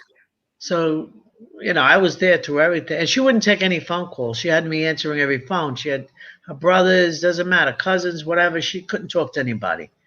She couldn't talk to anybody. So I was there. I answered the phone. But I'm just saying, this was maybe 8, 10 years ago. She's still not over it. But to make a long story short, she was going to pay for an autopsy, which is like, I think about $5,000. And all of a sudden the phone rings. I'm the one answering the phone. She can't, she's gone. She's lost. That's her baby. That's her son. Yeah. And Dr. G called and said, "I'm going to do the autopsy pro bono. I don't want any money." You know, he was a young man in complete health. I want to know what happened to him. Yeah. And so make a long, he was born. Yeah, show you. You know how you have your arteries that go to the heart? He was born, who knew? One of his arteries was very, very tiny. That went to the heart. And then he had early diabetes. So it was more the artery. It was a lack of oxygen while he was sleeping. Exactly. Something like that. I just want to read the chat if you don't mind. I guess that's considered natural causes. Yeah. It was something that if they had known, they could have fixed it. Yeah, I tell you, Judith, and we're very close cousins, and you know, I was there for her. I mean, you know, she had a 4-bedroom house, but I didn't know what was going to happen, so I slept with her in her bed. You know, I stayed with her. I stayed up almost all night. That's what she needed. I'm telling you. Yeah. From someone that's gone through those types of, you know, when I found out that my son died last year, it was weird because it was during COVID. And I have 2 grandsons. One is just over a year and the other one is 3. So my son, who has my grandson that's just over a year, they live in Orange County now. They were in Marina Del Mar, but they live in Orange County now. But he was just like, "Forget about COVID, Mom. We're coming to see you." So this was a very exciting time for me. Oh. And so they came, they got a room at I think it was Mandalay Bay, one of the casinos. Hmm. And they said, "What do you want to do? Do you want us to just come visit you, or do you want to come and stay with us in the room?" I'm like, "No, I'm coming. I'll stay with you, you guys." So I went to the casino, and we had a day at the pool. And we had fun at the pool, and then they we got dinner at, I think they had a Subway open. Like hardly anything was open in Las Vegas at the time. We got dinner at Subway, and then I told them to go take a little walk, and I would babysit, so they could be by themselves for a little bit. And I got to spend time alone with my grandson. That's sweet. And then they came back, and we all went to sleep. And in the morning, my son, what do you want to do? Well, let's go for breakfast. So we found a place that was open, and because they came from California, they had their car, so we could drive. So we drove to a restaurant that was open. It was delicious. But during the meal, my son had to answer his phone, and then he went quiet, and he kept going quiet, and he wouldn't touch his food, and he went quiet, and then he went outside, and finally I said, "You have to tell me what's wrong. There's something wrong. This is not normal behavior." And the phone call that he got was from my daughter, and she had been called by my sister in Vancouver, and the police had come to her house because they didn't have a phone number for her. So they came to her house at 2 a.m, and I don't know why she waited to call, but I'm estranged from that sister. So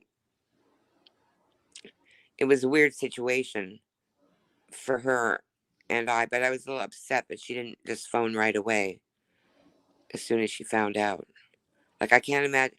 I have no idea. I don't talk to her, so I have no idea what was going through her head that she decided to wait until 10 a.m. the next day to tell me that my son had died. Well, maybe she felt it's best to wait for the morning and not to wake you up. Well, You know what I'm saying? maybe, but Like if bad news is happening at 1 a.m, and I the know way someone. the way my daughter described it to me was that she was angry that the police had come to her house and woken her up. But honey, listen. You can't believe everything you hear. You really can't. You can't believe everything you hear. I don't know. It was just an Because odd situation. people make assumptions. This was what, 1, 2 in the morning? Your sister received this phone call? No, she didn't get a phone call. The police came to her door. The police came to the door after midnight, but Yeah. she didn't alert you until 10 a.m. the next day. Right. Now, regarding time, what time was it where you were? Was there a time difference? No, same time. Same time. Well, she maybe figured you were in a deep sleep, and why distress you at that point? You have to see, to me, the way I live my life is I always go for the benefit of the doubt first. I really try and think someone's not trying to hurt me. But if they are trying to hurt me, I'll figure it out pretty quick. Yeah, I guess it's just the way my daughter had said, because my daughter is like the person that kept me in touch with what was going on with her, because my sister only had boys. So she kind of treated my daughter as if she was her mother, because she'd always wanted a daughter. So Well, I have 2 sisters, and and they love my kids, and sometimes I think my kids wish my kids were theirs, and sometimes I think their kids were mine, when they make their various accomplishments. So that's not too weird, because no, it's believe not it, strange. no, what I'm trying to say is what people don't realize, like for instance, my children, I have sisters, and I have really, my sisters and I are one half biologically the same, right? Right. And my children are one half of me. The one Yeah. half of me biologically is the same biological of my two sisters. Right. So, biologically, for me, but on my side, their children and my children, that's the biological closeness. It's biologically close, whether it's mental or physical. So if your sister felt like your daughter was kind of like her daughter, well, maybe your daughter was kind of close to her. Maybe your daughter Oh yeah. well could go to your sister with something and maybe be more comfortable with your sister, but maybe not you on a particular subject, but feel, Yeah. well, that's close to my mom. It's the same biological thing. But Yeah, then as a I get mother, that. you as the mother feel, I'm the mother, she should come to me. Well, no, I mean, she didn't become You know close what to I'm my saying? she didn't become close to my daughter until she was over the age of 21.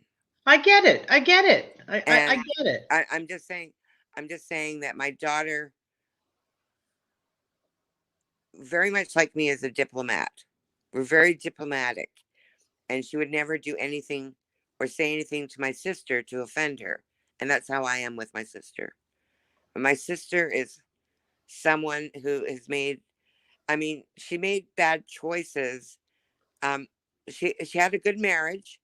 She married her high school sweetheart from, when they were 16, and stayed married and went through a little bit of shaky ground, but stayed married. But my sister's bad decision was to drink alcohol to the point where she's in kidney failure. Oh, Lord. Yeah, she was an alcoholic. So a lot of the way she treated the family was because of her alcoholism. Well, So that's a serious addiction. Let's it face is. reality. And I've never tried to make her feel like she had to justify herself to me. Mhm. It's difficult to be the older sister. She's 10 years younger of someone Well, I that's have a sister almost 13 years younger than me, so right. so It's I understand. it's tough trying to be the Yeah. older sister of someone that you Well, see the them idea is visit. they don't want you to be the older sister because what do you think, you're my mother? Well, yeah, You're that's not how my we are. mother. Oh, Kind of we you're a are, lot like mommy. And I go, well, so what's wrong with that? I mean, right? so in Right. other words, I'm being not for being, you're talking to me like mommy. I mean, you're not my mother. I mean, you're a lot like mom. You're acting like mom. I go, so what's wrong with that? I mean, there's something Yeah, wrong with mommy. I I mean, understand what you're saying you know what because I'm saying? sometimes So, yeah. when she was a younger teen and she was Yeah. wild and running around with boys, she'd say, "Well, mom said this," and I said, "Well, I kind of agree with mom," and Yeah. she'd be so mad that I wouldn't take her side. It's hard. It's difficult, Yeah, but the idea is blood is thicker than water, whether we like it or yeah. not. And your sister's your sister. I can't even imagine one of them passing on. But let me check the chat, Dory, if you don't Okay, mind. let's do We that. must keep in touch with the chat. Oh, thank you, Pink. I'm so pretty. Oh my God. I think people need glasses. I mean, but I appreciate it. Hey, I'll take Leah pretty any day of the week. Thank you so much.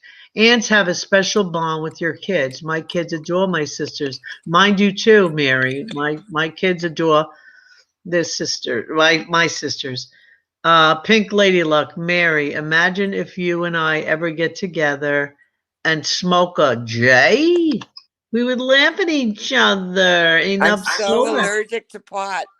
Gee whiz, Pink. That's a little bit of a secret. You do Jay? Oh boy. Mary has the giggles. I And then get Mary says, Pink so Lady sick Luck, from I will marijuana. hook you up. Okay. It's really not even Why fair. on earth? Oh my goodness. Would you believe I have a pop up marriage recovery center? Yes, no, I don't need that.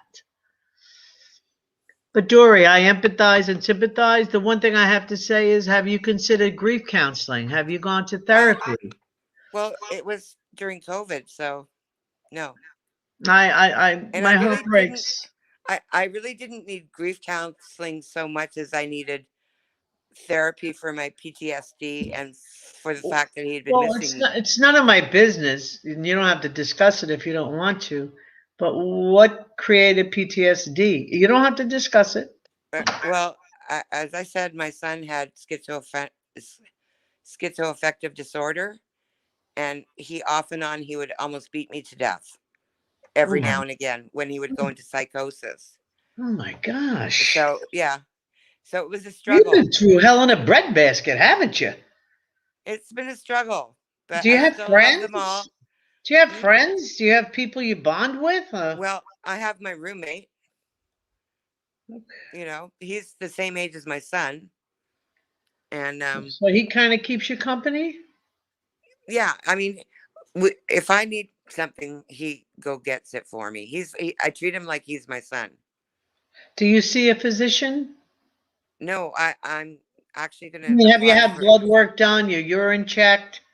I'm actually going to apply for my Medicare next Honey, week. honey, listen, you have to understand one thing.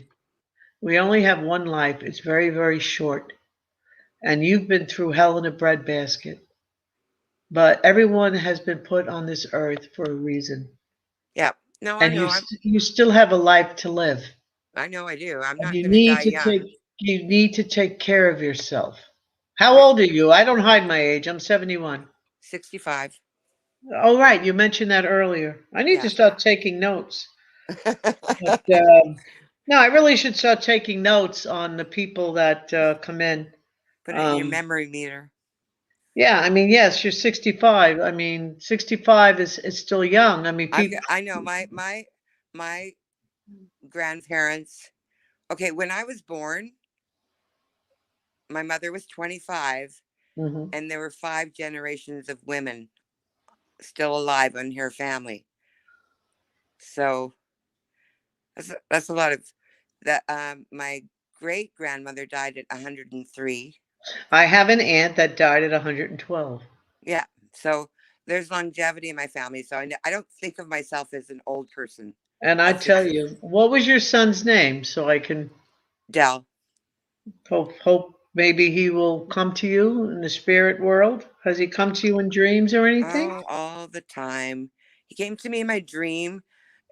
He had this little issue where he had. It's gonna make you laugh, but he had like a cyst on his butt crack, Oh, on and I his said, buttocks. yeah, and I said you've been sitting at that computer too long, and it Ah, was like kind of ongoing, and it was something that I had when I was young, and I had to have it operated on. So last night the scar that I have from that operation busted open and started bleeding, and I'm oh like, my, you're mad at me. Why? oh my goodness. Well, because his birthday was last week. Oh, so you think he came to you that way, huh? Yeah, he was mad that I didn't go out for sushi on his birthday because that's what we always did. We'd go to all you can eat sushi, and I just stayed Wow. home. I don't even know. I mean, it's nice and that you can smile. But if you believe in heaven and if you believe in the Lord, He's in a good place. And Well, this um, is what my oldest son said to me when he said, at least he went out on his own, like he went out living his life his own way. The last 2 years of his life, he didn't talk to any of us. You know, he had voices in his head. He had disability checks. He had pizza when he wanted it.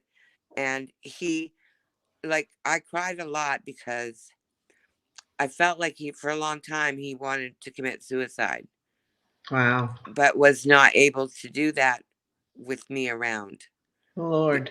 because he wouldn't put me through I that. tell you, if anybody needs a little vacation, you do, dear. Yeah, one day I'll have one. I will.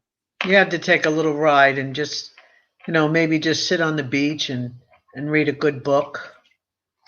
But I'm yeah, gonna no, leave. he's I'm around. gonna. Like I even have to when my leave. I have to leave the chat a moment. I need some water. okay, I But can't I'm see the here. I'm chat. here. Keep it going. Read the chat.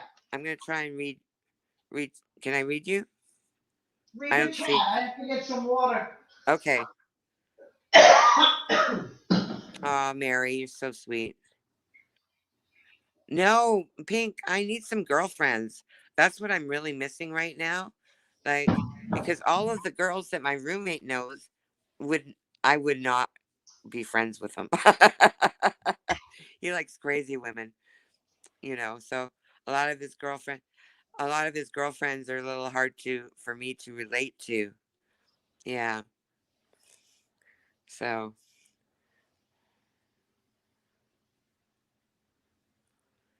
like life, the way I look at it, life is very complicated. And I was that woman throughout my adult life that I had a lot of friends. And I was that woman that they all called because they could trust I wouldn't tell anyone anything private, and that I could help them with issues that they might have. And I would stay on the phone with them for hours at night, make sure all my friends were okay, you know. So, but then, like later on, I moved and we lost contact. And I had a lot of when I lived in Texas, I had a lot of girlfriends there because I worked at the casino. So that was pretty cool. Oh, this is not to interrupt, Dory, because I'm new to the StreamYard. It says live viewer comments show up on StreamYard. This is an example. Click on a comment to show it on the screen. Yeah. Okay. I'm new to this, Dory, so Yeah, you need to practice. I'm getting sleepy. If I don't respond, it may be because I zonked out. Pink, I give you permission to zonk out. Just drop the link before you zonk. I don't think anyone's going to come in. It's late. Yeah, she needs to go to Let work me see tomorrow. if this works. Yes, I'm getting sleepy. If I don't respond, oh, I did it. Pink, thank you so much for your help this evening. Yes, everybody send a hug to Pink. Oh my God, when you talk, I get like, my throat gets dry. Before I took my nap, I watched, I actually watched, because there was nothing going on the whole day. I watched Pink's last video before I went to sleep. Did you see the one? Call your mother. Have you called your mother? Yeah. Oh, That's that was what I was riot. watching before I went to sleep. I thought that was, I don't know how to share. I would have played it. Yeah. I would have played it. I couldn't share it. I started a channel. I go, because like a lot of times I'm going in chats and I'm going in streams and like, I want to say something. I go, And then, if you say something, you're going to get blocked or someone's going to have something to say. And I said, you know what? Let me just start my own channel and do my own thing. That's okay. Pink and I have talked about this before. Yeah. About what it's like to be a sub on a channel where everybody that you like to watch is fighting with each other. And then, oh my gosh, you try to say something and then you're auto blocked, and then 2 months later they're talking again, but you're still blocked. Well, make up and break up. It's just like shocking. So, and I've been on YouTube since 2012. Think about it. Yeah. That's 11 years. So yeah, same here. And I don't even know half of the stories because you work in between and blah blah blue. But the same people I liked in the beginning, the same people I like in the end. Some things I don't quite understand, Dory. Like for instance, I really, really and truly liked Ladies' Night. I looked forward to Ladies' Night. I wasn't giving a crap what they're talking about. It was just, I loved it. I'll say one thing. When all of this was going on and everybody was out for blood. Yes, talk. They were saying things like, it won't be over until she's arrested. It won't be this until this. It won't be that until that. I kept thinking, well, good for Diane for exercising her Fifth Amendment right, because everyone needs to do that. But nobody will on this damn YouTube. They can't keep their mouth shut. Well, I'll say this, and listen. I've said this all along. Call me crazy. Call me stupid. Never did I ever think 100% of the money was going to St. Jude. Me It, either. it didn't make sense. Like, It's impossible. like who thought that? So when Oh, this, a bunch of when it people comes out, that turn into wait, look, I'm getting dry throat here.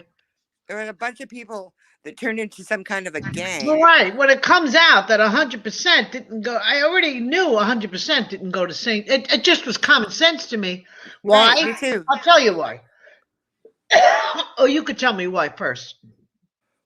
You know, she was giving gifts. She was helping people. The first All time right. I went into Diane's stream and I asked her about super chats, Mm-hmm. and she explained how it worked and how people like their comments read, and that's why she does it that way. Mm-hmm. And then she explained that 100% of her Teespring went to St. Jude. I wasn't under the impression that 100% of her chats, super chats, went. I never, ever, I never ever. felt that. Yeah, I never listen, felt I like- was I was watching Ladies' Night from day one. I looked forward to it. Yeah, me too. I mean, actually, Ladies' Night, I would do my laundry, disinfect my kitchen counters, wipe down my kitchen cabinets, steam clean my kitchen floors. Ladies' Night, I'd put it on the TV, I'd have it on the phone, and I'd do my laundry and do my kitchen and do, that would be, and vacuum and Am I getting a picture of this? polish my leather couches. And so Ladies' Night was something to listen to while I was doing my house chores. So, Am I getting the picture of this barbecue here? oh, I see it, honey. This is my roommate, Darren.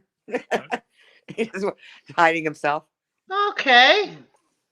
So I enjoyed Ladies' Night, but I mean, I never ever thought 100% Oh, can you get the mushrooms? of what was coming into the channel was going to St. Jude's. I knew something was going.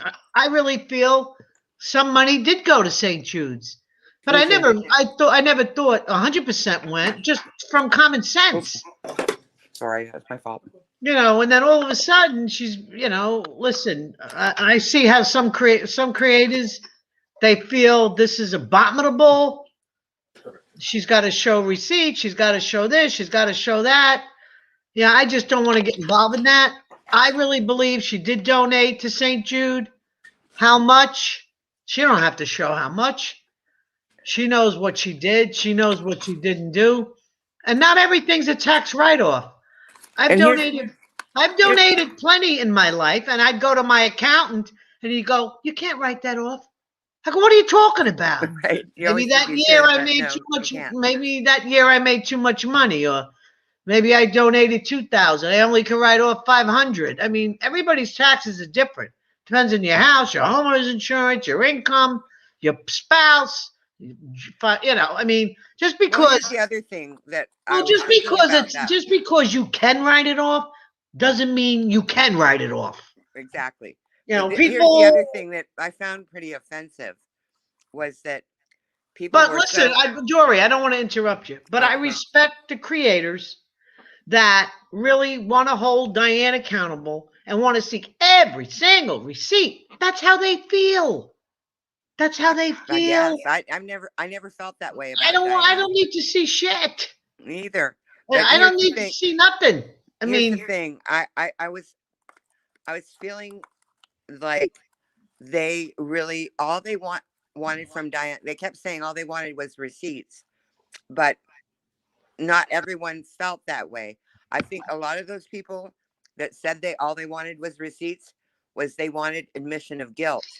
Now, it's against your Fifth Amendment right to incriminate yourself. Why would she speak to those people? well, you You know, understand? everybody's listen, everybody's got their own opinion on this.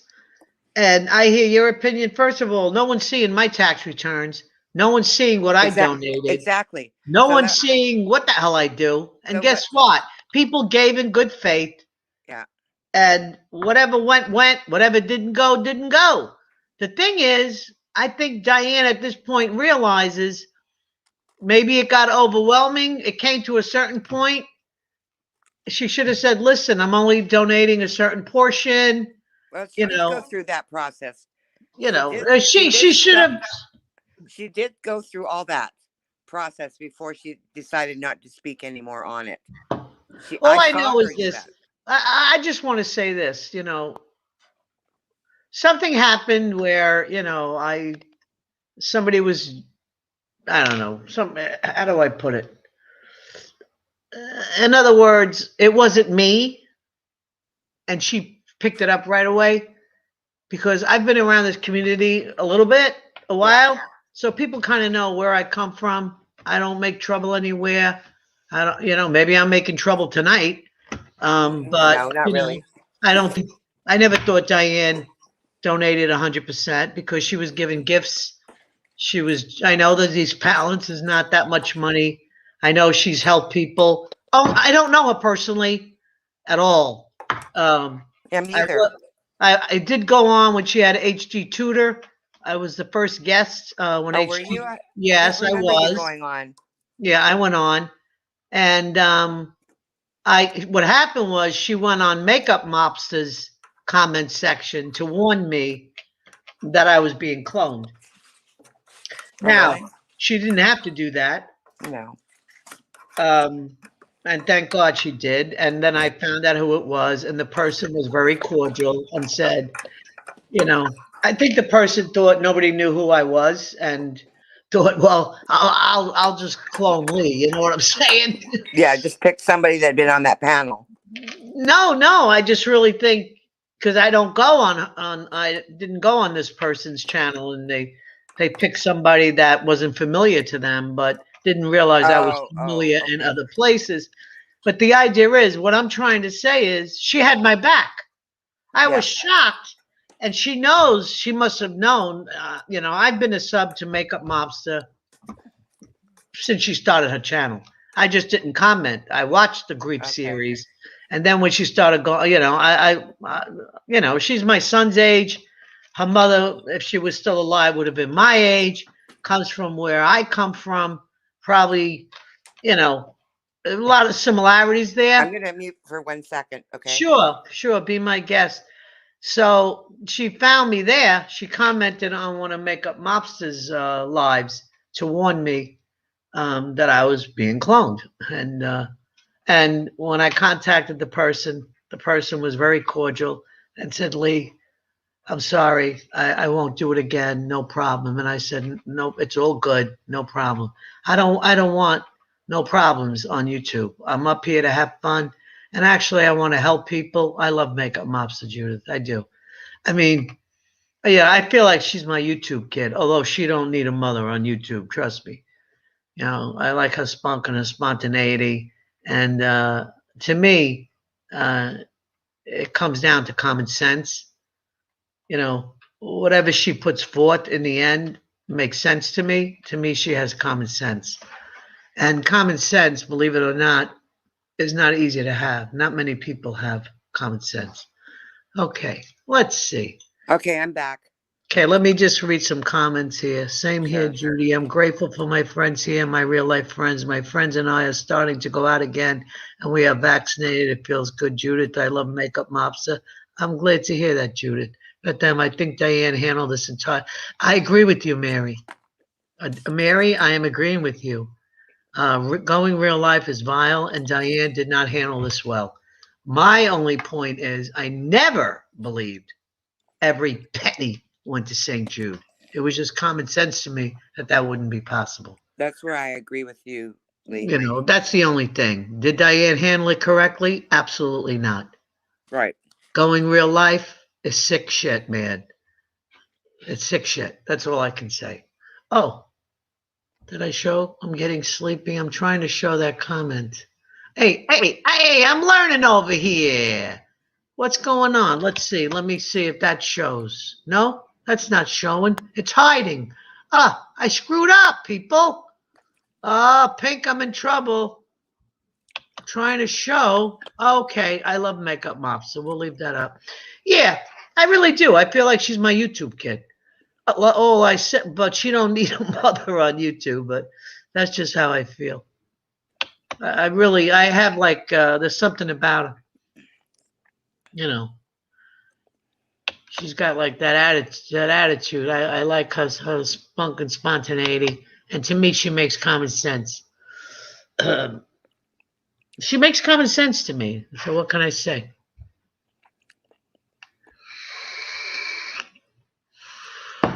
So Judith Elizabeth loves me. Yeah, I hope she comes on one of my shows. That would be a thrill for me. You know, she made these T-shirts and she had like these bronze, and I'm gonna have to try and I really want her to make these for my son, my daughter-in-law, and my 3 grandchildren. These shirts she made, and it was like a bronze, gorgeous initials. My son,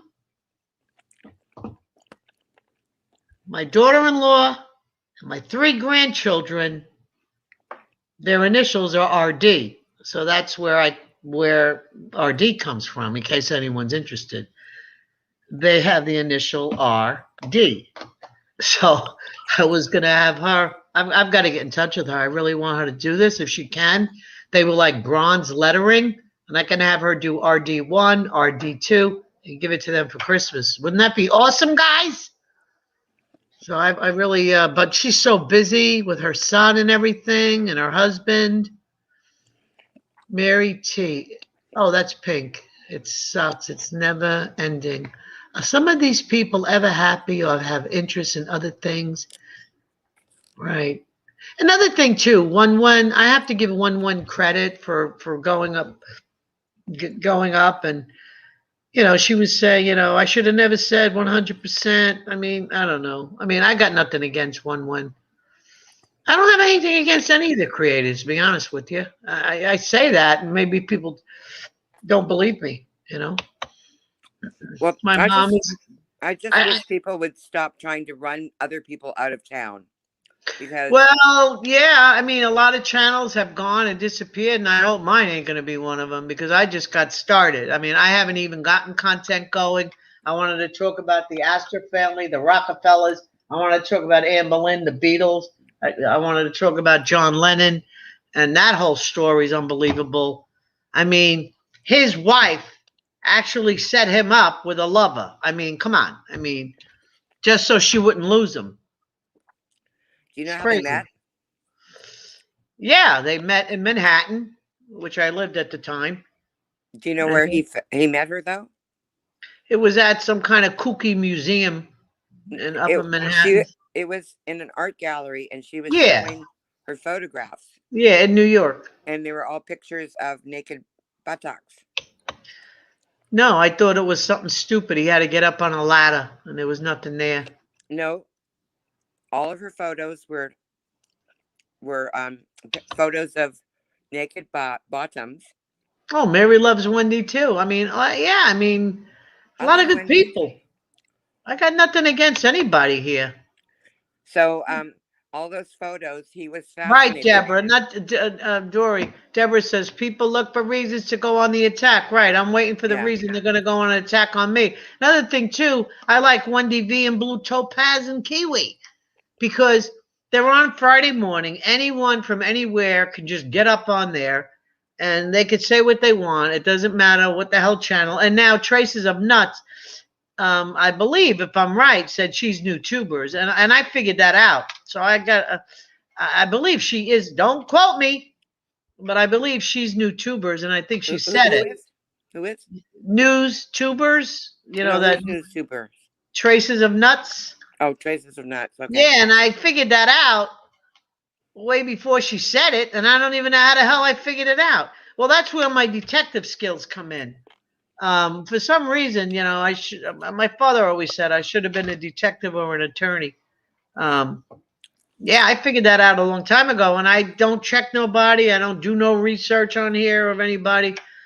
I would never dox anyone, look anyone up. No way in Jose. No. Yeah, there's a lot. Here's what I want to say about people that want to run other people off of YouTube. There's room for everyone here.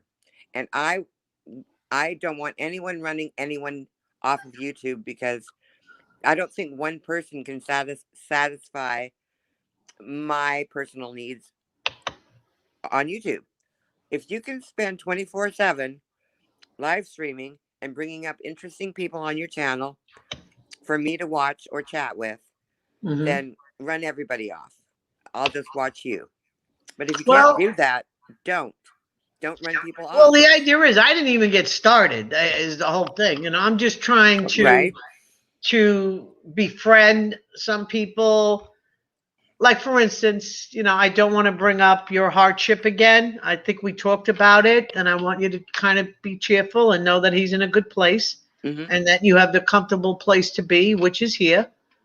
And we all go through, I've been through many things in life. We all have, but the idea is life goes on and we must survive because we have to take care of ourselves, as difficult as it is.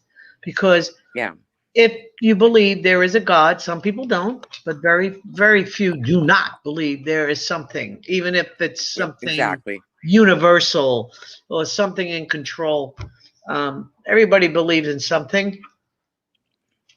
And if you believe there's a higher power, I mean, when you look at the statistics of just the miracle of you being born, out of the thousands and thousands and thousands of sperm cells, and and how you came about, it's like winning the lottery, the fact that you're here. Right.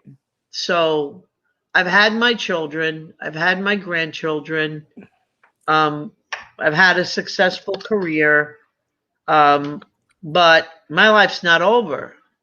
I still have more to give, and I'm still here for a reason. And I hope one of the reasons, besides my grandchildren and taking care of myself for my children and my grandchildren, is to help people here on YouTube. Yeah. That's what I was trying to say. If you weren't here, Lee, tonight, I took a long nap. I woke up and you went live, and I thought that's somebody I can talk to now. I don't have to be by myself Good, in the sweetheart. middle of the night. Nobody, like obviously just happens that my roommate's barbecuing, but that was coincidence. It doesn't always go that way. Sometimes I might not see him for a whole week. He just, Well, see, let me tell you something. Actually, in the UK, they're doing a study right now that loneliness is a serious issue. yeah, Because the population is older. We comprise the majority of the population. Us old hag boomers. I don't yeah. know what they call old men. What, Us old beaten farts? down old Old hags. farts and old, well, I guess they call them old farts. We're old hags and boomers. Right. But we comprise the majority of the population, and too many of us are alone. Yeah, I've and had, yeah. it. I've had 3 close friends that have died, very close friends that have passed already. I just lost my first cousin. My first cousin on my father's side. He was like my brother. He passed away about a week and a half ago, and I thank God I spoke with him 2 weeks prior to that. So I don't get anything but bad news. Once the cousins stop going, they start going one after the other. Who's next? You know what I'm saying? So I lost my cousin, and I thank God I spoke with him 2 weeks before he passed. Our birthdays are around the same time, and his wife, he picked the perfect wife. I mean, they were married 40 years. I mean, she really fit in the family to perfection. She was like a first cousin, not. You know what I'm saying? Yeah. She was married to my first cousin, but she fit in the family so good. And guess where she is? In a nursing home. I almost dropped dead. I couldn't believe it. I says, "You got to be kidding me." So Anyway, I'm glad that you got up and found a place to go. Right. I was so happy you went live. I'm glad you were happy. Boomers rules. Yeah. Right. And I was thinking about, I still have some control over my life. I own my home. I have. Yeah, we all, excuse me, Dory. Beth said we will all walk through many tears in life. Judith Elizabeth. Oh, where is that movie? Is there a movie? We got a movie. Guys, watch the movie The Shack. Amazing movie. Oh, Okay. I got to start putting the comments up. Is that on Netflix? You know what I watched that I've been watching? It's called Mindhunter. It's old. Anybody watch Mindhunter? It's showing how they started the profiling. I'm watching an Listen. Australian TV series called Offspring, Oh, and it's about a OBGYN who's got a crazy life, and all of the offspring that come. I'm on like season 6, so if you can handle the Australian accent and understand it, it's a good family series about the crazy things that happen in life. well, what channel is that on? What? It's on Netflix. Oh, what's the name of it? Offspring. Oh, Offspring. Well, try Mindhunter. It's kind of like the true story of what started profiling. I'm so into true crime. Oh, I see down a friend here. from high I school. probably have. Forget the attic. Down here. Well, you can't see, and I'm not going to turn. But you will not believe all the true crime books that I have. Probably in the attic. There's more. I gave a lot to Goodwill, and I had a friend in high school whose mhm. father was an admiral, and him and his brother. So his little brother, we used to call him Nips because Uh-huh. he was a little guy. He ended up being George Bush's personal attorney. Wow. And my friend Marty, I asked him. This is like we were discussing our 20-year high school reunion. He was in my brother's class, and he wanted me to come to my brother's reunion. And I said, "So what do you do?" He said, "I study modus operandi for the FBI." That was his job. Well, then you're going to love Mindhunters. Yeah. And thank you, Judith. Yeah, I mean, my cousin Connie, because my father had three, my mother and father had 3 daughters. So Connie, his name was Connie, by the way, was like my father's son. His sister was his sister's son.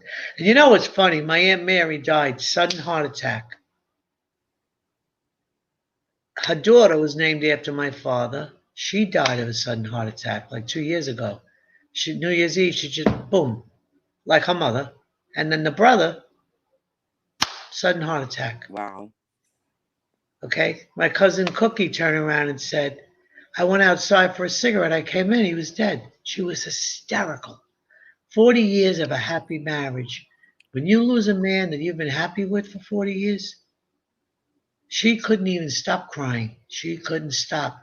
And she said, oh my God, thank God you called me. Lee, thank God, thank God. You know, I kind of made her feel so much better. I said, listen, hang in there. We're going to keep in touch. Don't worry. You're going to get through this. You're going to get through this because he's not going to want to see you like this. Okay. Yeah. And don't forget, we have a big family. And, you know, I'm going to make sure I go see her soon. When my father died, my mother actually apologized to me. And I said, why are you apologizing? She said, because I wasn't sympathetic when you went through your divorce. I didn't understand the pain that you were going through until your dad died. And that's how long were you married when you got divorced? 10 years. Well, try, I was 37. Yeah, but like my mother was just trying to explain to her, she didn't understand grief until daddy died because she didn't have that in her life. My parents had a perfect life. No, none of her children were insane. None of them, nothing bad happened to them. They had a very comfortable life their whole lives. And then when my daddy died, wow, my mom was so apologetic that she wasn't more caring towards me. Oh my God. And I said, Mom, you don't have to, Yeah, I mean, listen, life is a blink of an eye. I mean, we're a grain of sand, not even. Look at a little tiny piece of grain of sand. Look at the world. Look at the earth. We're nothing. We're just a little piece of sand. But and you're only in this earth for a short period of time. Another reason why I decided to start this YouTube channel is because of my age, and my grandchildren are young, and there's a piece of me here. I have to say, my grandchildren adore me. They do. There's no question of it. It's funny how they do. Even my 3-year-old grandson, who's never met me, but he sees me on, like we FaceTime, and he's never met me, but Grandma means something to him. Of course. He's so excited to talk to me and show me everything he knows how to do. Yeah. I mean, it's a different kind of love with the grandchildren. Yeah. I I was feeling kind of sad that I wasn't able to go see him, but then I understood that to him it doesn't matter. I said to my daughter, our poor, the poor grandkids of today are going to Excuse me, think of, Dory. Hugs Mary. She's Mary's going to sleep. It's okay, almost good night, 4:30 in the Mary. morning. I don't know why the hell I'm wide awake. Not to interrupt, I'll tell you why. I haven't hugged my grandchildren since last March. And I had my 2 shots. I'm out of quarantine. I took this quarantine seriously. And in this 1 year, my son put this unbelievable pool. It's like going to a hotel. It's like, whoa, I'm in another world over here. And my grandson's 5'8". He's 13. He was 5'3" a year and a half ago, 14 months ago. And Mary is her daughter, a good writer. Mary is, I don't know what that's about. I guess there's some private chat going on in the chat, which is wonderful. Get to know each other, people. I think Adam and Eve were witnesses at my parents' wedding. That's how long they were married. Well, my marriage was altogether over and out, but the divorce and everything was 40 years. Nobody could believe it. I couldn't believe it either. I believed in death till death do you part. But life throws you a curveball. Sometimes you get hit in the head. So is your ex Sometimes you duck. still living then? Your ex-husband? He's still living, but I did absolutely no contact. Yeah, that's how I was too. It's I mean, the- I do have contact it's with sad. my children. That's the way it is. Yeah, I had to They go that tell me route. what goes on with his life, and I'm sure they tell him what goes on with mine. One day I'll talk about that whole thing, but it probably won't be on this channel. Or maybe. You never No. know. No, but I gotta show this. I have to show this. Okay. Excuse me a moment.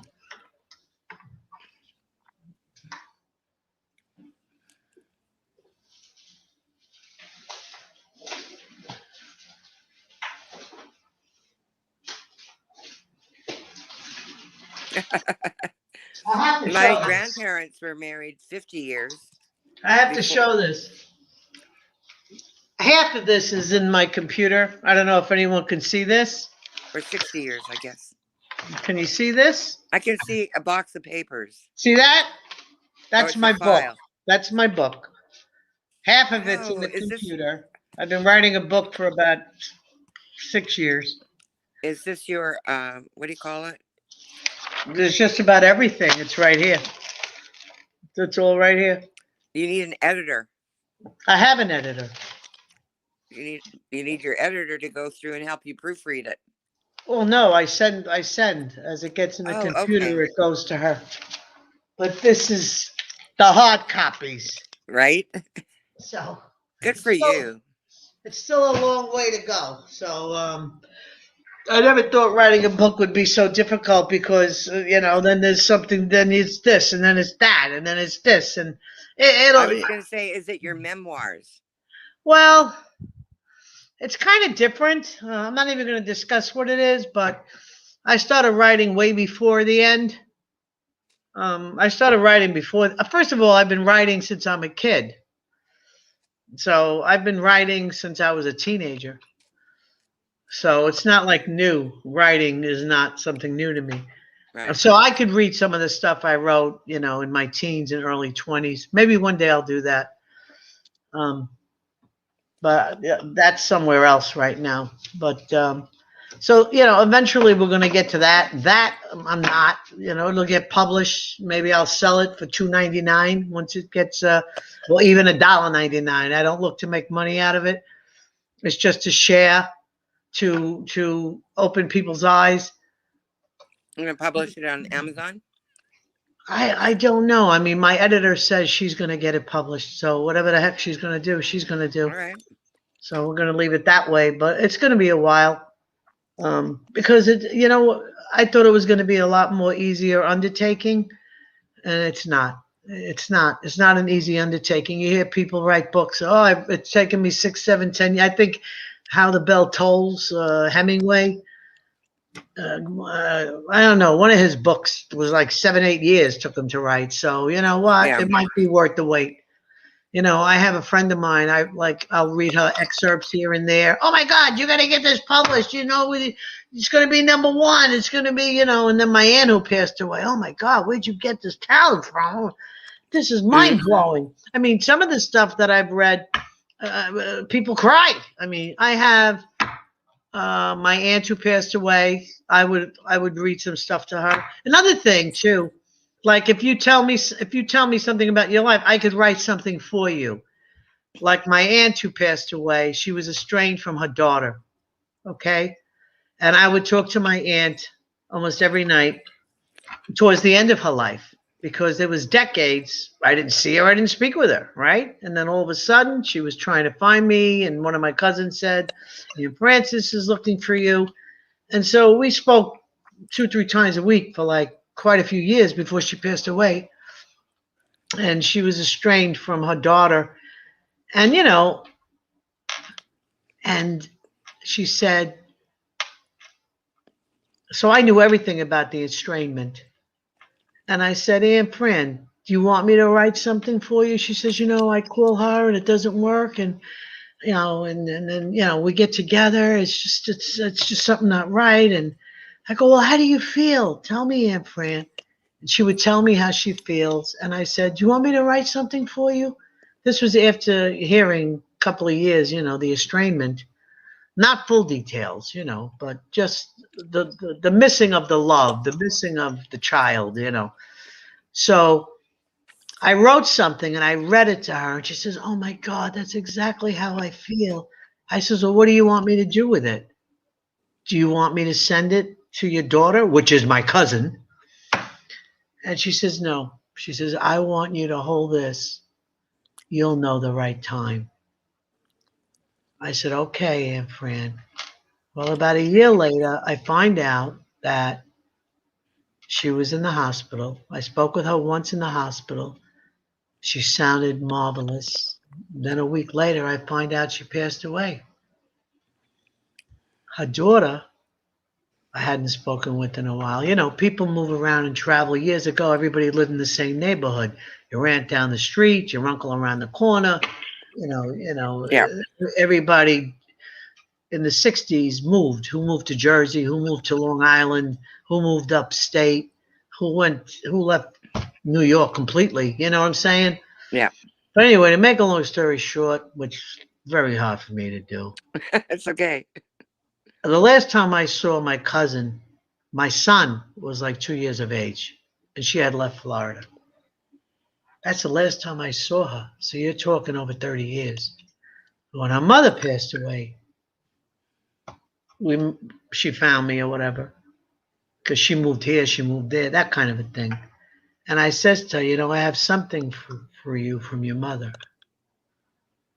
And they didn't get along. They bumped heads. They were estranged for years. And I sent it to her. And I can't even tell you. I'm going to read that next time I go live. Because when I read it to my aunt, she cried. She says, oh my God, that's exactly what I want to tell my daughter. How the heck did you put that to words like that? And that's when I said, well, you want me to find Debbie, give me her address, something else. No, hold it. You'll send it at the right time. So after she passed away, which was about, my hair's standing up, my cousin called me and I said, are you all right? I heard your Aunt Frances passed, your mom. You know, we were talking quite a few years before she passed. I'm glad you found me, because we don't know where you are. You move here, you move there. And I did send her a copy of it, and I mailed her a copy of it. And she said, cousin, it's so beautiful. I can't even thank you enough. I said, well, your mother approved the whole thing and said that's her exact sincere feelings about you and her. And she cried and thanked me and said that I made her grieving so much easier. Yeah. And so I was able, it makes my hair stand up, because I said all the things to her her mother wanted to say to her, but couldn't. So Right. You gave her I'm her good. last Yeah, words were you're right. how well she felt about her daughter. Yes, and I put it in poetic form, and I sent it to her, and Yeah. it really it gave her peace. Yeah. And so these are the that these that's it's a very joyous thing that I was able to do something like that. And I will and the name of it is My Darling Deborah. And I'll read it next time I come on and get the feedback of the people. I have a girlfriend that found her husband in bed with another man. And she said she wished she had found him dead in bed instead. Oh my God. Thank God there was no gun around. Holy shit, Beth M. That's a killer, man. What? I have a girlfriend that found her husband in bed with another man, and she said she wished she had found him dead in bed instead. Oh my God. Yeah, it's pretty sad. Wow. It's like that song. It's a heartache, nothing but a heartache. Hit you when it's too late. Hit you when you're down. Beth, a woman on Long Island was found dead. Cops say suicide. I say BS, meaning bullshit. She caught her husband and brother, a pastor, in bed. The dead can't talk. Well, I gotta read that. I gotta read that again. Wait a Beth, second. hold Yeah. the fort here. Beth, you got a woman on Long Island was found dead. Oh my own. Cops say suicide. I say bullshit. So either her husband She or caught the her pastor. husband. I'm not getting this. Are you getting this story? I got to read it again. Beth. Her Beth. Deborah husband. is talking to Beth. Her husband was in bed with her brother, who is a pastor. So they're saying that one of those two people killed her and made it look like a suicide because they didn't want her to tell what they were doing. Holy macaroni. Such a moving story. Don't want to interrupt. Hey, interrupt all you want, right, Dory? Yeah, come on up, Lily. Dory and I could pick up. Come up, Lily. If you know, whoever knows the story, take a link. Just scroll up. The link is there. Yeah, it's up near the top. Unless you want to make bacon and eggs. I'm up. Such a moving story. Don't want to. You're not interrupting. I want to hear what people have to say. What a moving story. My gosh. Deborah Barron, my friend, had to start from scratch, and they had a nice life, but she pushed through it for her children. That's what you got to do. And started a business and has come out the other side happy. Brava. That's a You good know, one. sometimes when people separate or divorce, Yeah. they lose everything. They lose all their possessions. But those are things that can be replaced. Yeah, you listen, you can't take it with you in the coffin. Right. If I had to, I'll live out of my car. This is all material. That's right. Sometimes your house burns down and you lose everything. Yeah.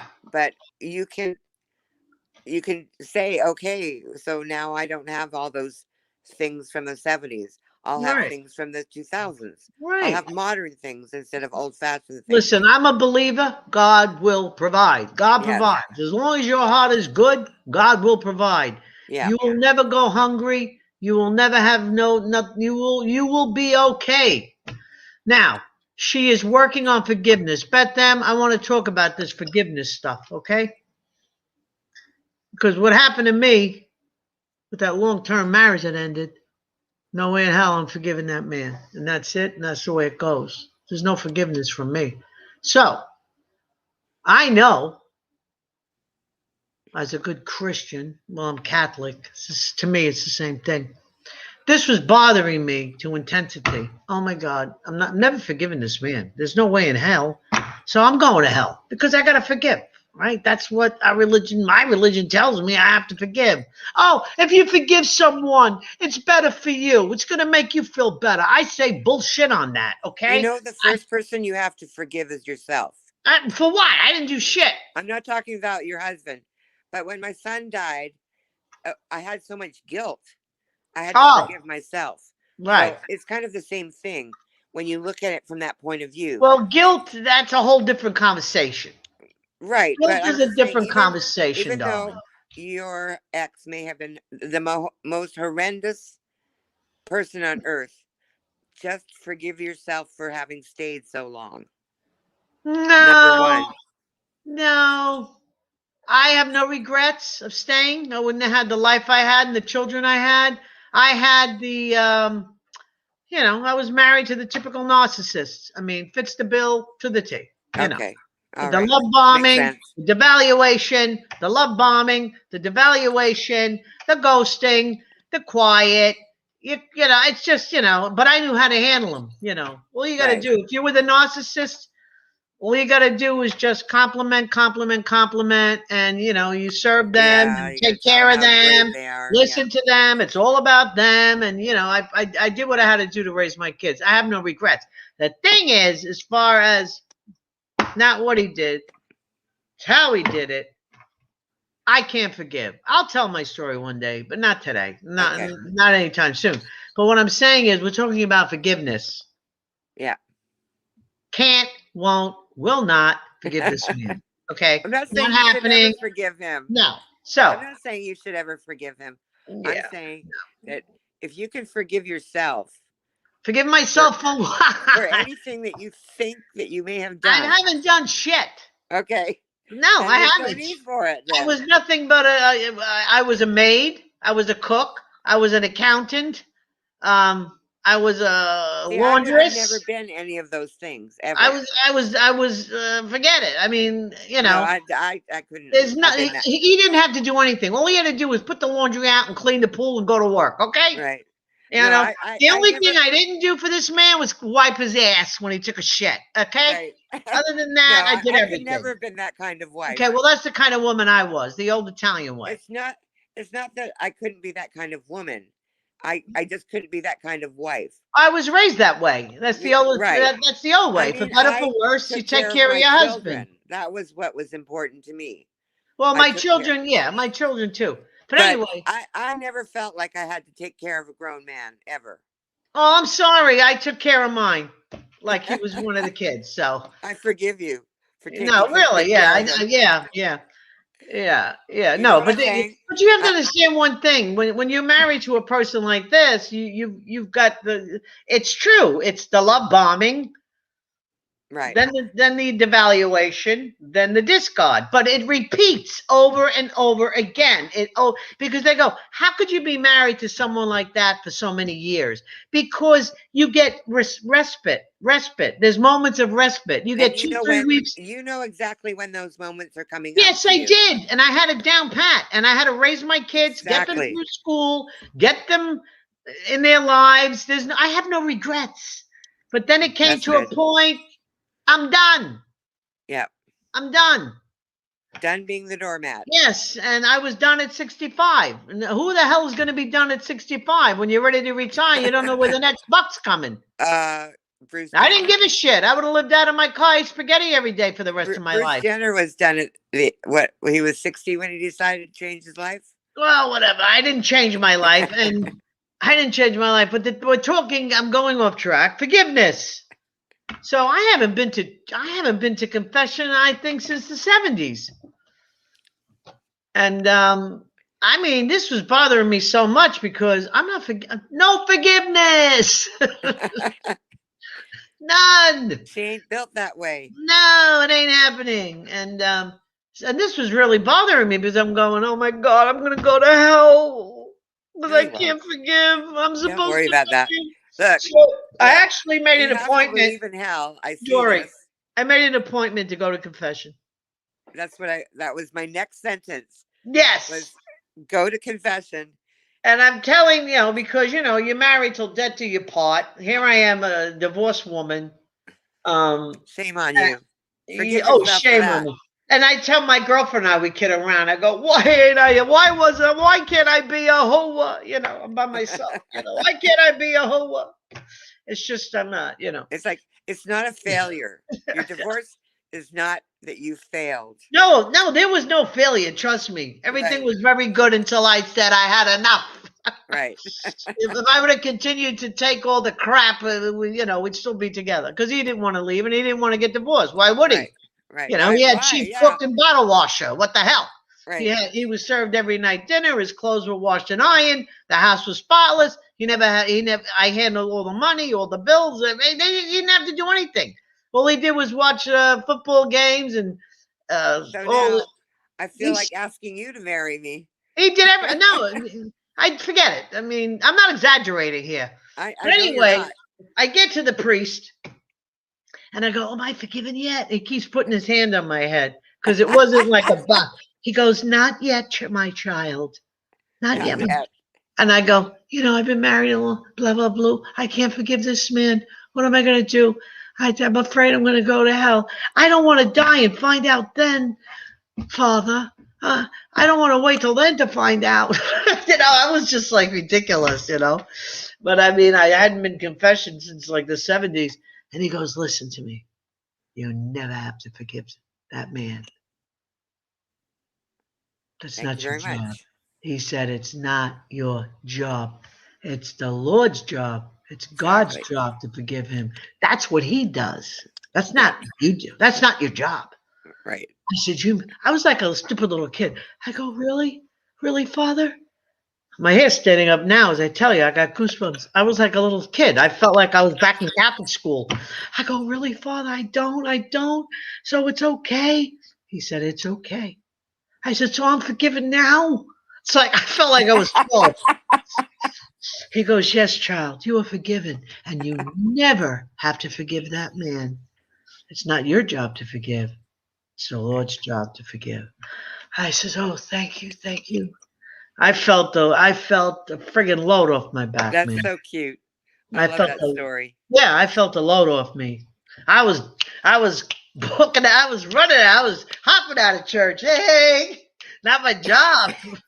I don't have to forgive that ever. No, you don't ever have to do that. That's the thing, like Not my people say, job. Not my job. it's a relief to forgive somebody. And maybe for them it is, but Yeah, well, they go, "You have to forgive. It's a relief for you." Hey, I say fangul to that. It's not my job, okay? I'm alerting everyone. Thank you for the alert. I'm giving the alert. This is a Franciscan priest, although I was raised by the Jesuits. Wiping his butt is where I drew. I never wiped his butt, Lily Rose. I did everything but. Hey, we had our good times. We had our good years. I think of the happy times now. But, I reached a point where I'm done. When you're done, you're done. You know what I mean? There's only so much shit you could take. And I think over 35 years was enough shit. My kids were grown, established, educated, doing very, very well. I didn't, I was done. I didn't even, like I said, I was actually checking on YouTube how to make a Camry into a camper. Because I didn't know what the hell was going to happen. A Camry? I didn't know what the hell was going to happen. I was prepared. I was prepared to be a bag lady, Dory. I didn't give a I was done, honey. That's funny. I was done. I won't give it. I was done. And the thing is, I was done because my kids were secure, grown, mature, educated, accomplished. I didn't have to. And I took shit many years after their accomplishments. But I reached the point I was done. Lily Rose, ha ha ha ha ha, ha ha ha. But let me tell you, I don't keep no secrets. I went to therapy for 3.5 years. I had serious cognitive dissonance. I had no idea the personality that he had was a diagnostic thing. He was a Gemini, which has 2 personalities. So I equated everything with that. I wasn't educated. I knew about borderline. I knew about ADHD. I knew about passive aggressive. But, to me, a narcissist looked in the pool and fell in love with himself. I didn't really, I'm educated, but I didn't, and everything fit the bill to the T. It was casebook. I didn't have those problems in my marriages because the men that I marriages, married, okay. Yeah, the men that I married treated me like a princess. I was the one who did the leaving because they ended up with assorted substance. Not them, abuse. Lee. Did you say Assorted- Wait, excuse me, Dory. Lee, did you say, darling, please get the fuck out? No, what I said was, Darling. you're out of here. But anyway, my exes And he went like this. He ended went like this. ended up with various assorted substance abuses. And I'm a pretty square person. Like, it's not that I am against marijuana, but I'm allergic to it. So I can't have it around me. Can't smell it. It just makes me extremely ill. And then my family were hardcore functioning alcoholics. They had great professions.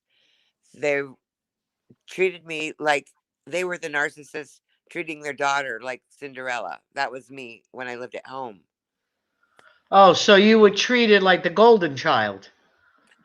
No, in my marriage I was. Oh. Because my parents were high functioning alcoholics that treated me like I was Cinderella and I was their slave. You mean Cinderella, like? Oh, No, Cinderella, where I was clean that. Cinderella in my parents' home. Yeah, see, my daughter, I wouldn't even. She'd go to the sink. Her father, you need to teach our daughter. She's getting older now. She should wash the dishes. I go, no. When she grows up and has her own home, she'll have plenty of dishes to wash. No, she doesn't have to. That's the kind of mom I wish I had. That's how I was. I wished I had that. I did everything for my kids. Everything. That's the kind of mom I was to my and children. for him. So I feel I raised 3 kids, actually. But because my parents were so abusive to me, I wouldn't allow a man to treat me the way my parents treated me. So they had to treat me like a princess. But then they fell into different assorted substance abuses, which was another problem because my parents were alcoholics. So, you know. You had a rough time all the way around. Yeah, it was a balancing act. But I had to say that for me, it was all about timing. You know, I had to make decisions based on what the other person might be doing that day. So I just decided that I wasn't going to take the type of abuse that my parents put me through from any adult person. Right. And when I went to work, I was 44. I'd had a job before I had children, but I hadn't worked. I had to go and look for a job. And, you know, I got a job in the casino. And people that go to casinos can be pretty abusive. But I had I've never been around that scenario. Well, I have a form of humor that I have sarcasm going for me. But anyway, like I'm kind of a short person and I have really small hands. So a lot of the players used to make fun of my hands because they look like a child's hands. Ah. And so it was that kind of thing. They would say, oh, look at those stubby fingers. How can you deal a card with those? Or, you know, like making fun of a disability. But I wasn't actually disabled, you know. So I would make jokes. And I would say things like, well, I'm sorry you feel that way, sir. But I'm also sorry that I forgot to bring my gun today. You know, yeah, this is what I mean, I'm going to tell you, this is how I feel about you without actually saying it, because it's not my job to tell people that I want to murder you because you're an asshole. It's my job to make them want to stay well, there. I'll be honest with you. You know, what happened to me, I'll say it. I don't care. Thank God there wasn't a gun in the house. Yeah. Because I would have been a Betty Broderick. Right? Dragging him behind the car. Yeah, your stepdaughter. I could just see the hole right here. I mean, you know, we had shotguns in the house, but you know, that's a bit too messy. No, I'm just saying. I mean, for one split second, that day, that moment, that hour, that minute, I saw a bullet between his eyes, and if I would have had a gun, I probably would have killed him. Isn't it weird when you look at their face? And so I can understand. No, the idea is, Dory, I can understand what could drive someone to kill a spouse. To the point, yeah. Because I had that second, and I actually said, you know what you deserve right now? a bullet between the eyes. You better thank your stars there's not a gun in this house. Yeah. Listen, I'm not keeping no secrets here. Somebody I told don't. me a long time ago that when you feel that way about someone, And you know what he said? When we're What? going to the divorce, she was gonna murder me. She Yeah, right, claimed to, okay, yeah, right. whatever. Like I was really gonna kill you. We had But shotguns in the house. someone Steve. told me a long time I ago could have that when killed you you if feel I that way, wanted to. when you Wait, feel no, that way, I could have when, killed him because he had to stay in the house 8 weeks before I got him in the condo. right? Did you say, darling, please get the fuck out? No. No, I I'm just actually saying that I was told a long time ago I when you said feel that way about somebody, over. just enjoy the fantasy. But the thing is, we had ups and downs for over 35 years, you know. But that one calm thing I said, he knew it was over. Yeah. He actually went like this. So there's absolutely nothing I can do? I says, no. Yeah. It No. ran its course. And I've said this before. You drained the life out of me. You drained all the blood out of me. I have one thing left, my soul. And you can't have that because that belongs to the Lord. Yeah. So, because he was saying, what are you doing? I said, I'm looking for a place for you to go. Yeah. Because the one thing is, you got to find proof and you got to get a good lawyer. That's it. Yeah. If you don't have proof and a good lawyer, you might as well just That's why timing is everything. go live under a tree because. Yeah, it's that's really why hard. timing is everything. You have to have all your ducks in a row. And let me tell you something. I mean, you know, like I said, I'm not holding secrets. I went to a therapist for 3.5 years. And the Was that thing is, after? Was that no, after? no. I was looking for a therapist prior because he was acting worse. Because, like I said, you know, there was always a joke, Dr. Jekyll and Mr. Hyde, since we were married, because he was a Right. Gemini, and I would go, "Oh boy, would you let me know when Dr. Jekyll comes home?" So it was a long-standing joke from the moment we were married, from the very beginning. I just didn't know it was narcissism. And you didn't know it was going to last No, the whole and marriage. so right, so you know, I had gone to the, you know, I go to the doctor every year, and I said, you know, I think I need a therapist. We're empty nesting, and you know, got to figure out how to get to chapter 3. My husband's acting weird. He's emotionally detached. He's always on the computer. He's always on the internet. He's not talking. It's like he's looking through me. There's no communication. It must be. We must, you know. Can you find me a therapist? And then I'll go with my husband. And I think it's because, you know, we're empty nested now. Our daughter's definitely now on her own. So I'm thinking it's all that. And then I find out, no, it's not all that. It's something else. He's abusive. Yeah. So I had a therapist in place. So when I got to the therapist and I sit down, now I had no idea about this narcissism stuff. I knew about other disorders, but like I said, I thought narcissists were just someone that looked in a pond and fell in love with themselves. You know what I mean? Right. I didn't know it was a disorder. And I go sit down, and this therapist, a beautiful comfy couch, and I just sat there, and she goes, so why are you here? And I said, this is exactly what I said. Exact words. I said, well, I've always been married to Dr. Jekyll and Mr. Hyde. The only problem is I don't know where Dr. Jekyll is. I haven't seen him in the past couple of years. That's why I'm here. Right. So she knew right away. I didn't. And then the funny thing of it is, you know, my daughter's in the theater, music since 5 years of age. She's accomplished at this point. And the first big break show she gets in the big theater, guess what the show was? While I'm going through divorce. What? So it's the first show we didn't go to together. And guess what the show she gets in? Dr. Jekyll and Mr. Hyde. And she's on TV and the commercials and everything. That's so funny. Right? And so my daughter calls me up. She goes, because I went to the opening, of course. Mommy goes to the opening. That was her decision. So she calls me up and she goes, you know, Mom, after the show and we all came out, Daddy came over to me and he said, no. And the show was very intense. You know, the theater show of Dr. Jekyll and Mr. Hyde is very intense. And she goes, and Daddy said to me, your mom always called me Dr. Jekyll and Mr. Hyde. Now I know what she meant. I have So to he mute was- my computer. Yeah. There we go. Okay. I don't know if you heard me. Yeah, I did. Yeah. So, you know, So it was how did very your kids feel about him? well, did you they- know, the idea is the children only saw mommy and daddy secure, together forever till death do us part. Kids don't know what goes on behind closed doors. And then, of course, we had the smear campaign. That's typical. And so, and I just had to hold my breath and, hopefully the kids will figure it out on their own, because that's their father. I don't begrudge them from their father. And yeah, I let my kids figure out their dads by themselves. Yeah. I like, that's because, the kids, I go, listen, that's your father. What happened with me and dad has nothing to do with you and your brother. That's your father. It is what it is, Yeah, that's why my youngest son went to Vancouver. Yeah. Because his dad was up there and he hadn't had a chance to see him really since he was around 12.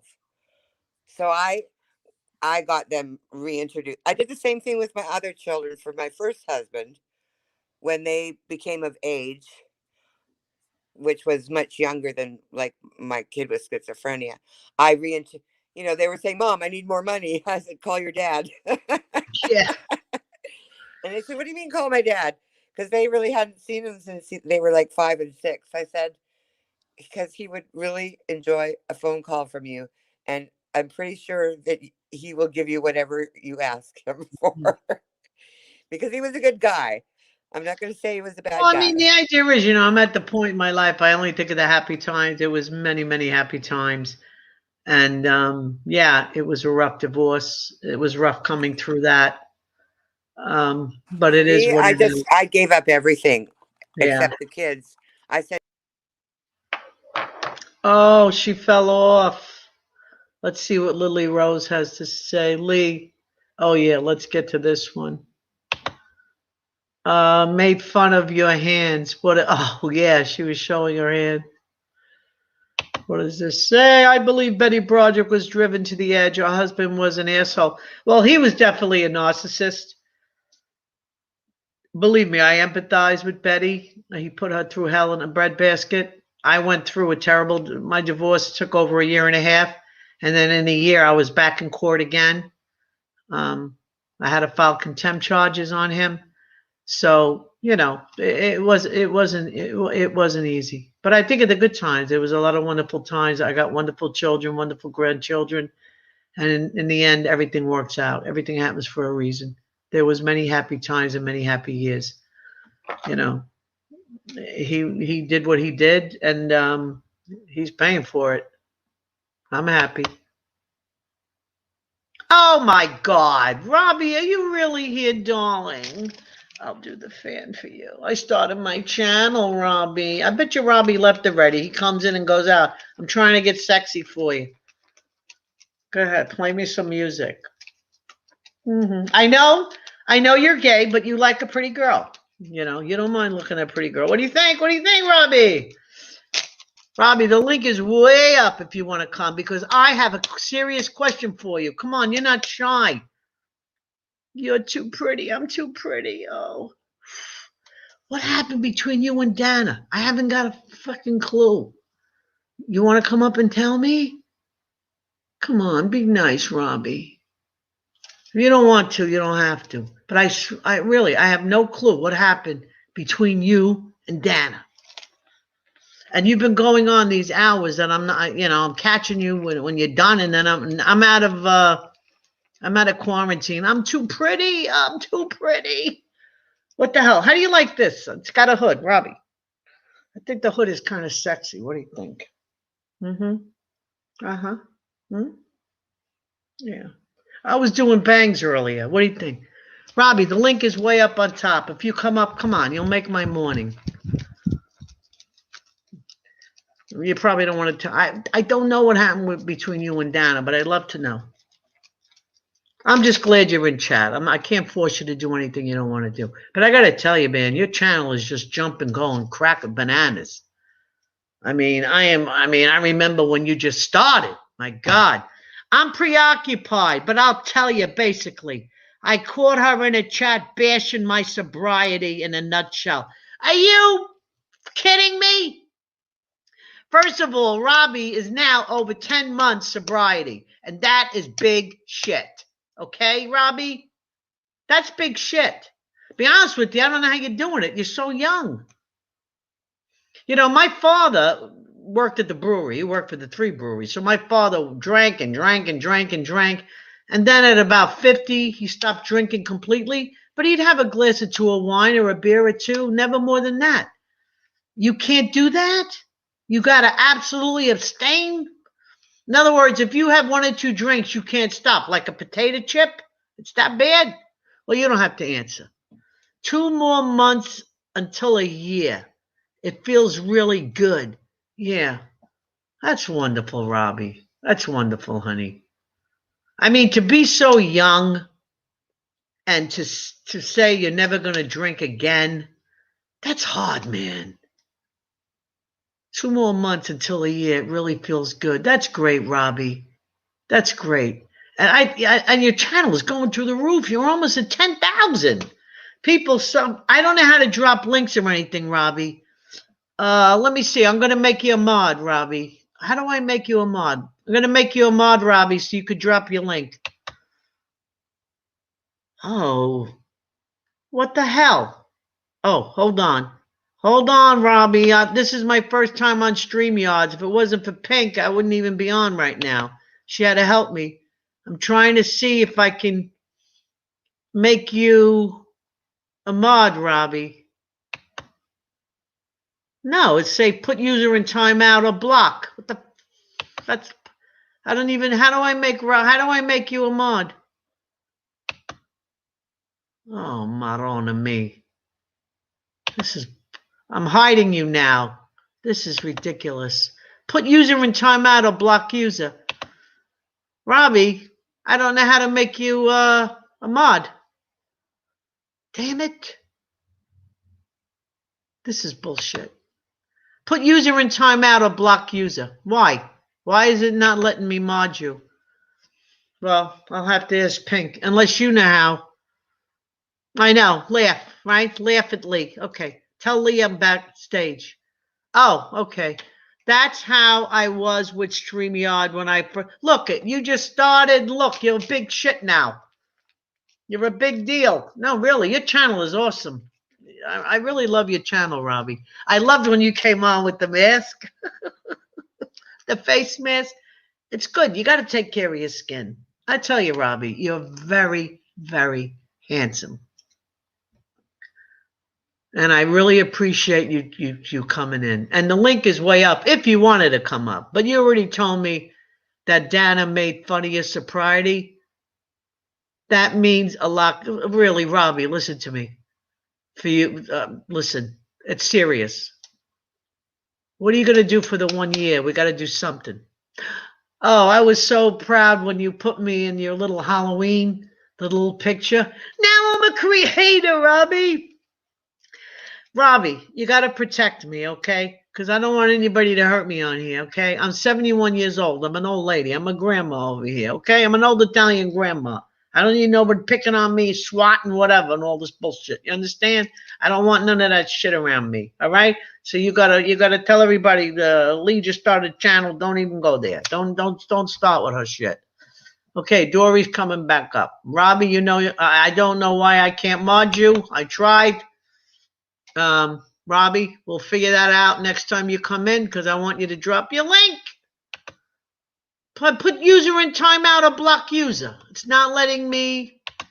I don't know. Any mods in here? If there's any mods in here, somebody drop Robbie's link, please. Pink went to sleep. Otherwise, she'll do it. Tell Lee I'm backstage. Oh. Okay, Dory, come. Hold on, honey. Okay. Add to stream. Okay, Robbie, listen. Hi. I just want to say to Robbie, I'm talking to Robbie, it's an honor, Robbie, an honor to have you in my chat, and that's no bullshit, okay? I'm sub to you from day one. You know that, and you know I love you. She didn't make fun of it, but she said I was unwell in a chat that was bashing my sobriety, and I caught her in the act. Well, you know, Dana's, she knows she's controversial, and she's misunderstood. You got to realize she's got 4 brothers. And I really believe that she's always on the defense like a little girl, You know what I mean, Dory? Yeah, I do. I She's- know exactly what you mean. She's got like 4 brothers. Oh, I love you, Robbie. I really do, honey. And I'm very proud of you. 10 months. And Robbie's saying hi to you, Dory. Hi, Robbie. And No, Rob- scroll up, Robbie. Scroll right up to the top. I can't you'll even see the believe link. Robbie found me. I didn't even know he knew I started a channel. So that's nice. I just found out when you found out. But I missed the first live stream. Dory was lonely and glad she found a place to go. And, I'm not here to make trouble. You know what, Robbie? Believe it or not, you're Switzerland. I mean, I'm like Switzerland too. I mean, I don't hate anyone in this community. I dislike some of the things they do, some of the things they say, as they will me. I've talked quite a bit tonight, but I see something I like in every single creator. Name a creator, and I'll tell you what I like about them. Just I name want to one. say to Robbie that if it makes his sobriety easier to stay away from Dana and Robbie, stay away, that's your sobriety. Dana, but well, listen, right. If that's a good point. If it's going to affect your sobriety and you feel it's going to rally up, then you got to stay away from anyone that you feel is going to affect that. But Dana has been controversial, and that's I'm what around. people like about her. Yeah, I see. Yeah, that's what people like about her quirkiness. But she knows you're not unwell, Robbie. Sometimes people say shit they don't mean. I know you don't hate. You're like me. You don't hate anyone. That's why I love you, Robbie. You're like me. People go, how can Robbie like everybody? You get along with her, try. Yeah. Well, I'm the same way. Yeah, I reserve the right to enjoy every creator as I see fit. Yeah, she hurt your feelings. I don't want anyone telling me who I can watch and who I can't watch. I don't want anyone telling me who I can watch and can't watch. And we're at the point. If you go on a certain channel and another sub sees you there, then you're up Schitt's Creek without a paddle. So I said, I'm starting my own channel. Sometimes you need a voice. You don't know where the hell to go. I don't hate anyone. Very true. I don't either, Robbie. I dislike some of the things people do and say, as they probably do me and you and all of us. And me. And you.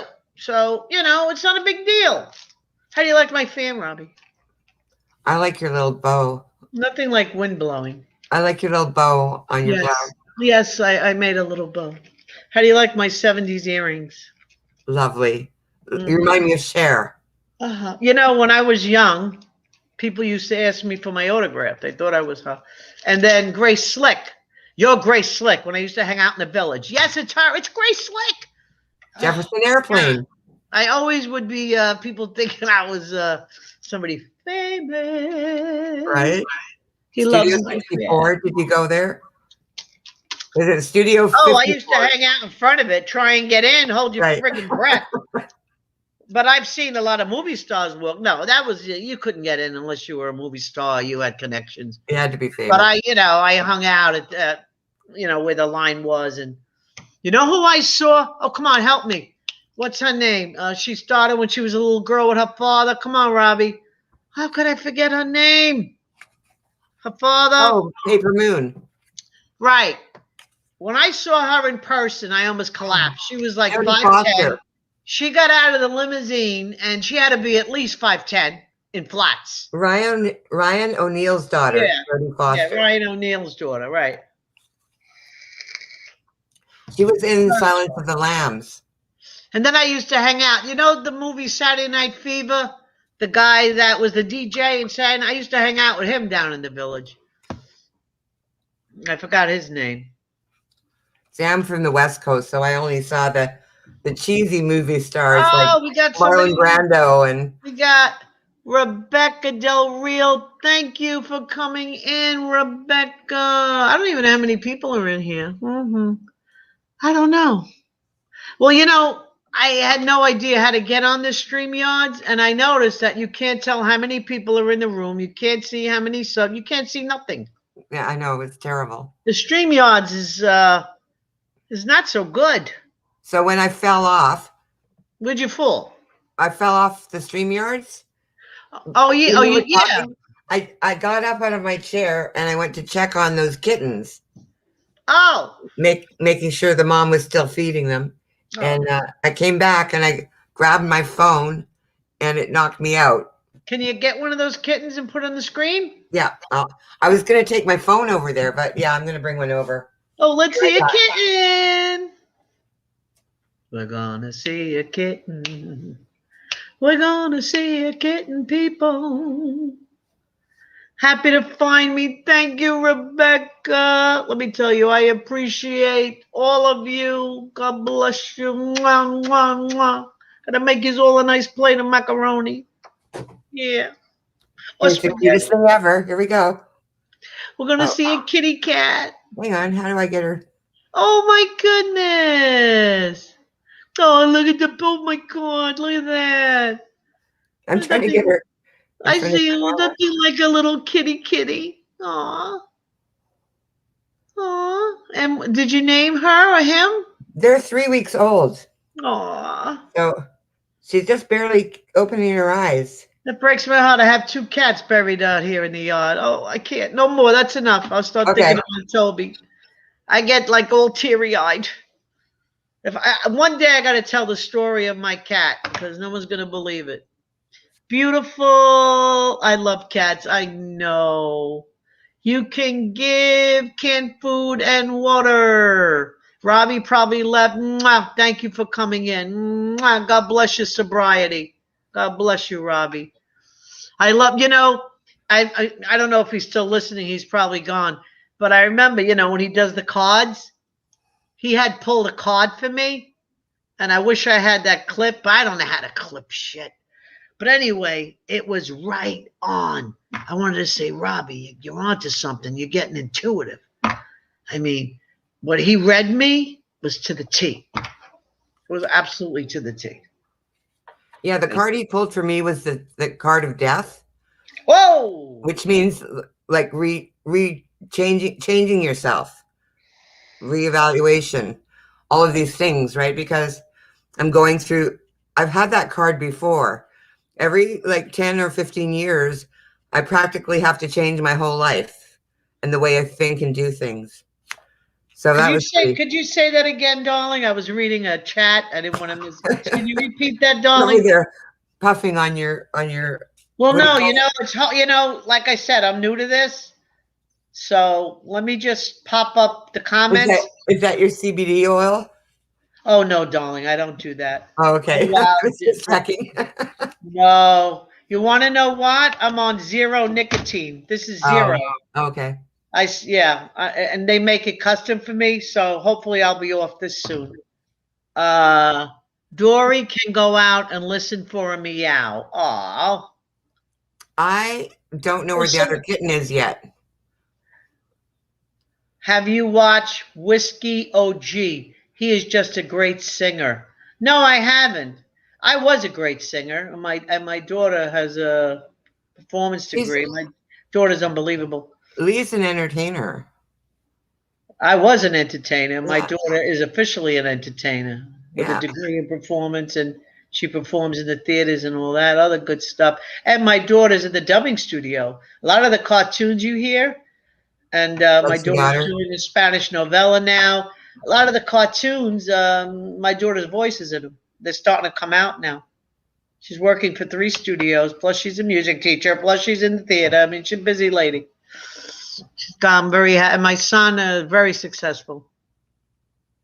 Company car, company cell phone, the whole shabooey. So I'm very proud of my children. And it wasn't easy. My son and daughter-in-law are entrepreneurs.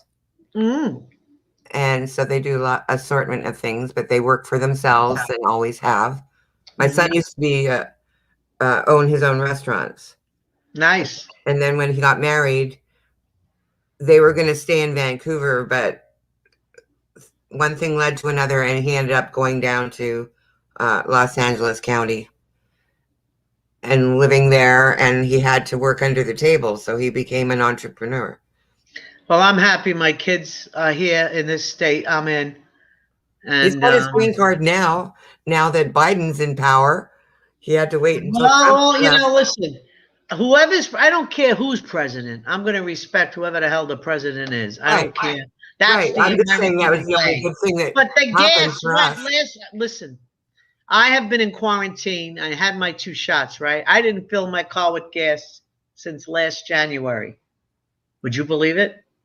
My light went on today. So that's January to January, February, March, April, 12, 15 months I went on a tank of gas. I only went out if I had to and to go to the doctor. Okay, blood work, my eyes and that bullshit. And the gas was 229, I remember last January, and it is 287 a gallon. And I never look at gas prices. I just go fill my car. Who gives a crap? But everything's gone up. Everything's going to go up. We're going to have a gas shortage again. Whiskey making his own candles. Yeah, Mandels. Okay. Mandels. Okay. This candle baloney. Listen, you know what? Let Laura make her candles and make money. I don't begrudge that. Whiskey making his own candles. Mandels, apparently. That's funny. I don't know who Whiskey. I think maybe a year or two ago, wasn't him and Laura had something going on, unless I'm losing it, because I bop in, I bop out. Anybody know? I love a little drama. I will admit that. I love a little drama.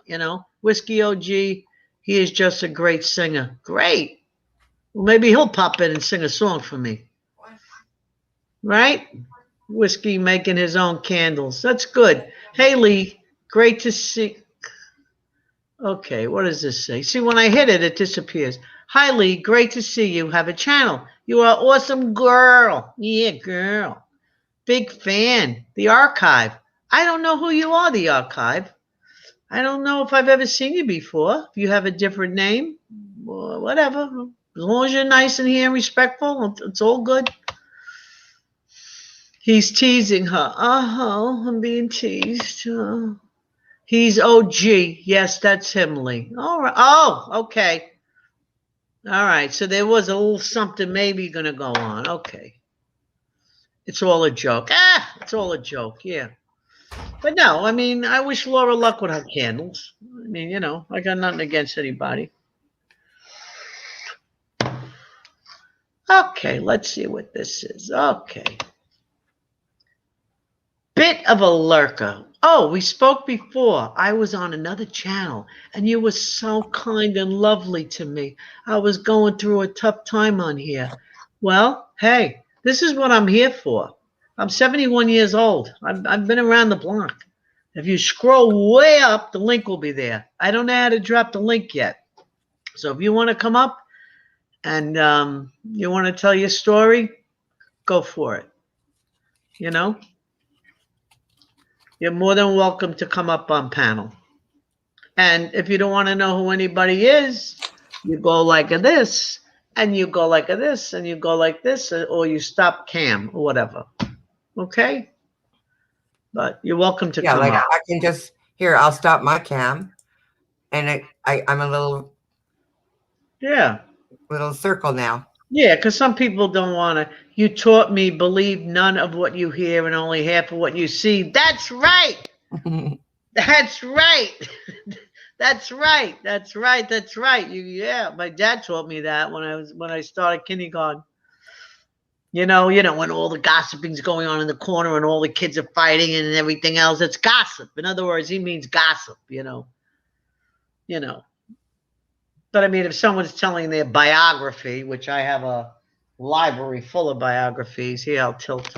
I got a huge library here, and there's more down the bottom there, because I eventually want to talk about, real things that have happened. Oh, Laura. Oh, we're gonna give Laura content tomorrow. Oh, yeah. Laura showed pics of his ex and little girl, and that ended their friendship. Why the hell would she do that if she liked him? That's strange. That's strange. I wrote it down, and it's by my computer screen here. It really helped me. Oh, thank you, The Archive. Thank you. So, listen, if I could be a help to anybody emotionally, mentally, Like I said, I've been around the block. And believe it or not, I've helped many people and many friends going through hardships, emotionally and mentally and things like that. Oh, yeah, Beth. I forgot about that. That was bad. Yeah. Well, let's just wish Laura luck with her candles. And it is what it is, my friends. If that's all there is, if that's all there is, then let's keep dancing. Let's bring out the booze and have a ball. If that's all there is. That's an oldie. I was at my lowest that particular morning, and you and Pink helped pull me through with your kind words and support, and I will be forever grateful to both of you for that. Well, I'm sure Pink appreciates it as I do, and There's a lot of people on here that I appreciate that they were here when I had nowhere else to go after my son died, and it's been almost yeah. Well, look 10 what months. Rebecca just said. I'm new here, but you seem like a very genuine person. Listen, let me tell you something. I have friends. Well, most of them have passed away because we're all getting old. But I'm the same person I was when I was a teenager. I haven't changed. I am genuine. I am real. I'm not perfect, but I am real. I tell it like it is, and I have a heart, and I'm very understanding. And believe it or not, I'm very good at finding solutions to problems in certain people's situations. It happens all the time. I mean, I get, I get called for advice all the time. I'm on my phone a lot. So I'm glad you're here, Rebecca, and the archive, and Lily Rose. I appreciate all of you. I sincerely do. I mean, I just decided to start a channel, and I'm glad I did. I'll probably go on every week, every 2 weeks. It's Lily nice to have Rose. a place like your place to come Well, and talk. I'm here, happy to hear that. Was going to ask if you can sing. You've got such a strong voice. That was lovely. Actually, I was a soprano, and my daughter can sing any genre. I probably pronounced that word wrong. But no, I used to sing in clubs and stuff, and in chorus and all that. But my daughter's like a true professional at this point. Well, she's been, but I don't want. I mean, I think I have a right to finally brag. So eventually I'll drop my daughter's link. But the idea is everything she's in is copyrighted. You know what I mean? You're not allowed to film on these shows. You know what I'm saying? So I would have to get my daughter to come up and probably sing live. That would be great. Yeah. She can sing country. She can sing rock. She can sing opera. She can sing in like full. She can sing in French, German, Italian, Spanish, English. Yeah, I think that's about it. And opera. But she really doesn't. She does more theater now. I mean, there's not many calls for operas, but she can do it. Yes, I am a very proud mama. Very proud mama. She was, yeah, and she's a music teacher as well, and I'm very proud of my son as well. So I say I have a lot to be thankful for. I definitely do. I went through my hard times. There's no doubt of that. But in the end, you got to, you do the best you can in life. That's all you can do, right? Because your children are your legacy. You know what I'm saying? And my grandchildren. I was so excited. The people that just came in, I would hug my grandchildren today after 14 months. My grandson was 5'3" last year, and now he's like 5'8", 13. He's so handsome. He looks like a Greek god, my grandson. I'm telling you, man.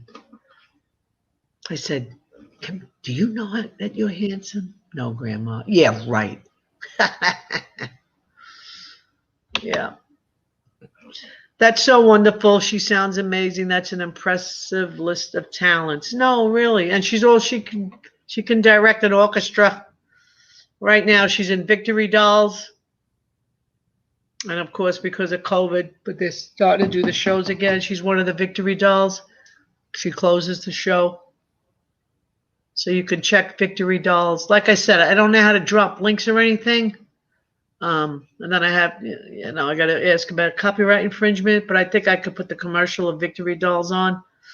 So we'll see, as we go along. As we go along. So I don't know. Anybody else have anything to say? I don't even know what the heck time it is. I can't even believe I'm up this late. Well, yeah, I can. It's 2:30 here. It's 5:38 a.m. on the East Coast. I can't believe it's 5:30 in the morning. It's time for bacon and eggs. Yeah, she's exceptionally talented. She really is. Lily Rose, it's 7:30 p.m. here. Ooh, let's see what. Is she in Australia? You in Australia, Lily? What is she saying? Oh, hold on. What is this? This is a big comment here. Can tell you are so proud, and rightfully so. That's awesome. Also glad to hear the shows are starting to go ahead again. It's been very tough. Yes, it has been tough on the industry. So every now and then on YouTube, they'll do Broadway songs or Broadway sing, whatever. And my daughter gets on them. But the only thing is they don't stay up because of copyright. You have to watch it that night. And then they take donations to keep the theaters open. So next one she does, I'll announce it. That's a good idea. Yeah, birds are chirping. Birds are chirping. Yeah, I sent the mama cat outside to go look for that other kitten she has out there somewhere in the wilderness of Las Vegas. Oh, Robbie just went live. Oh, did he? Save Robbie shared your video. What a sweetheart! Save Robbie shared your video. God bless that young man. See, now Robbie's like my son's age. He's like a little older than my daughter. Makeup Mops is the same age as my son, and so I can relate to them. You know what I'm saying? Yeah, they're also peers of my children. Yeah, and I get it. I get where they're coming from. Right, me too. Please don't. And I can't believe my kids waited so long to have children, though. What did Lily Rose do? She said, "Oh, don't hold it against you because you're an Alzy." I tell you. No. I don't know. Okay, is Wendy V and Blue Topaz an Aussie? I love them. Aussie and a Kiwi. Wendy V's the Aussie and Blue Topaz is a Kiwi or a New Zealander. I love them. I don't catch their Friday mornings often. LOL. No, I didn't go live. I just shared yours. Oh, Robbie, you get the fan. Robbie's a fan. Thank you, Robbie. Bless you, young man. Yeah, no, I mean, I know people, some people like Wendy V, some don't, some like Blue Topaz, some don't. I get a kick out of them too, because they're just hanging out and it's their Friday night. They're drinking, they're having a good time. I don't get too serious with it. Yeah, and Wendy, I think Wendy V's husband works during the time that she goes live. So she shuts it down when he gets home from work or something like that. Sounds good. The sounds are good. Hey, what do we got here? Yeah, Robbie sharing out our fabulous Lee. Everyone needs some Lee in their lives, right? You gotta be kind. You gotta make more macaroni, and you gotta be happy. You gotta be kind, okay? And you're just a beautiful person all around. Lee. You really are. Thank you. Beautiful person. Mwah, mwah, mwah. Love. Rebecca DeReal. Yeah, say hi. I don't know how to drop your link, Robbie, and I don't know how to make you a mod, okay? I don't know what the frig happened over here. If I knew how, I would tell you, but I don't know how that works either. We'll figure it out, Robbie. Don't worry. We'll figure it out. Next time you go live, get Pink to come up and show you the ropes on how to do that. Well, Pink got me on the StreamYard. Right, but then Because I couldn't she also friggin' knows figure how that to drop links and she knows how to make mods. See, Now, it must be different to make mods on StreamYards. yeah, maybe you have to go to YouTube to make a mod. That's what I'm thinking. Maybe I got to go to YouTube, Robbie. Don't worry, you're going to be a mod. Yeah, I think that's probably right. That's what, Robbie's because you got obviously have mods here. because Robbie's going to cover my. I don't want to say it. My bootay, which, Yeah. by the way, is quite lovely. Okay.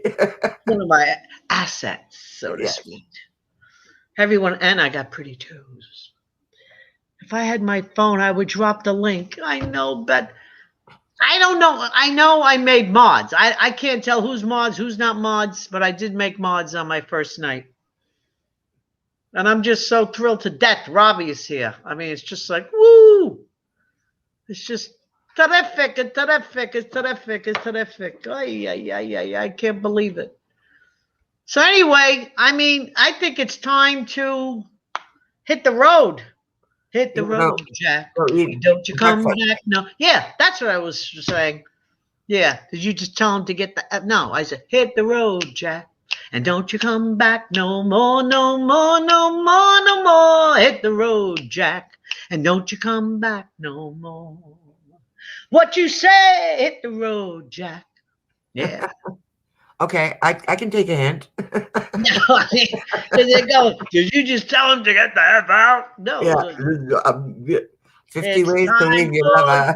It's time for you to go. And I tell you, I had to pack a huge house. We're talking swimming pool, spa. Forget it. I did it all myself. Okay, I'm going to say goodnight. Good night, Dory. I bid you adieu. I bid you adieu, my dear, and I hope you come back again. I will. And I'm going to miss you. I'm going to miss you. Bye. Don't worry. I'll be back. And I can't even thank you. Well, I mean, I could stay on here till the birds start twerping out there, but it's time to go. If I had my phone, I'd drop the link. Thank you, Bet. Woo, Lily Rose. Bye, Dory. Thanks for the entertainment. I'll be back for sure. Thank you, Rebecca. God bless you all. I love you all. I love all my subs. And everyone was so nice. Yes, thank you so much. Now listen, everybody. We only have one life. Life is short. Be kind. Okay? And eat a dish of macaroni. Okay? Mwah! I love you all. Have a beautiful day, night, wherever you are. Remember, you're one day closer to death. Think about that. So be nice to somebody today, okay? And you, Robbie, mwah, mwah, kiss on the cheeks. Peace. Love you. Bye.